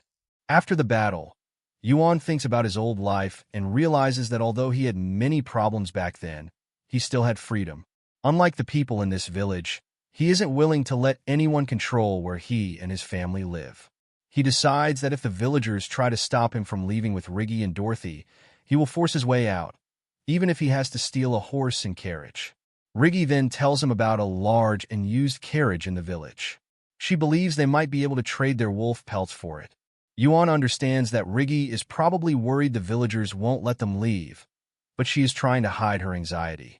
He comforts her by placing his forehead against hers and promises that he will figure something out. Dorothy suddenly interrupts their quiet moment, and Yuan hugs his daughter. Looking at his wife and daughter, he silently promises himself that he will protect them no matter what happens. Meanwhile, someone examines the aftermath of the goblin attack and realizes that Yuan killed all of them by himself. The burn marks clearly came from inside the goblins, proving that Yuan used powerful fire magic. The man is shocked to discover that Yuan can use both healing magic and fire magic, meaning he has two magical affinities. He also realizes that the village chief has been hiding important information. Hiding or selling a mage from the territory is punishable by death. The man concludes that the chief is finished, but he also believes the entire village is guilty. According to him, the villagers knew about the goblins and deliberately sent an inexperienced young man into the mountains without warning him. They even tried to prevent people from escaping. He becomes completely disgusted with the village and believes that everyone there deserves to die. Meanwhile, Yuan, Riggy, and Dorothy return to the village. The villagers immediately notice them and begin calling Yuan the Mountain Keeper. Yuan senses that something is wrong with the atmosphere. The villagers seem tense, and several unfamiliar people appear to be trying to leave the area rather than arriving. An argument breaks out when some adventurers complain that the villagers gave them terrible supplies despite expecting them to go into the mountains. Then they notice the village chief. The chief asks Yuan why he has returned and why he has so much luggage. Yuan calmly gives him the answer. 50 goblins showed up. The chief is shocked and asks how there could be 50. One of the adventurers immediately becomes furious because they were told there were only 10 goblins. The chief tries to deny responsibility, claiming that Gus told him there were only 10. Yuan immediately realizes what happened. He remembers the warning he received earlier and understands that the villagers knew about the goblins all along. They deliberately sent his family into the mountains without telling them the truth. Even worse, Yuan realizes that Gus had also deceived him and led him directly into the trap. Yuan refuses to waste any more time. He asks Riggy where the carriage is, and she points toward the area behind the chief's house. When a man tries to stop Yuan from leaving, Yuan immediately punches him with enough force to send him flying. Everyone freezes. Yuan warns the villagers not to stop him again, making it clear that he will kill anyone who tries. He knows night is approaching, and they need to escape the village before things become even more dangerous. Riggy spots the carriage, and Yuan realizes that it is large enough for the entire family. He puts Dorothy inside while Riggy prepares the horse. Just as they are about to leave, a woman runs toward them and angrily claims that the carriage belongs to her. She tries to take back her belongings and food. Yuan steps between her and Riggy and pushes her away. The woman begins screaming that the mountain keeper is killing people and stealing their carriage. Her son tries to pull her away, but she continues complaining that they are taking what belongs to them. Yuan ignores her. He places Riggy inside the carriage, takes the driver's seat, and immediately starts moving toward the village exit. But as they travel farther away, Yuan suddenly notices an old man standing ahead of them. Then he sees something even worse. A huge group of goblins appears in front of them. Yuan's expression changes instantly. He finally understands the truth. It was all a trap. Gus had deliberately led the goblins toward them and manipulated the entire situation from the beginning. Yuan looks toward the old man in disbelief and becomes furious. He cannot understand why Gus would betray them, especially after everything that had happened. As Gus prepares to leave the area, Yuan realizes that he, his wife, and Dorothy have been deceived from the very beginning, and they have driven directly into the enemy's trap.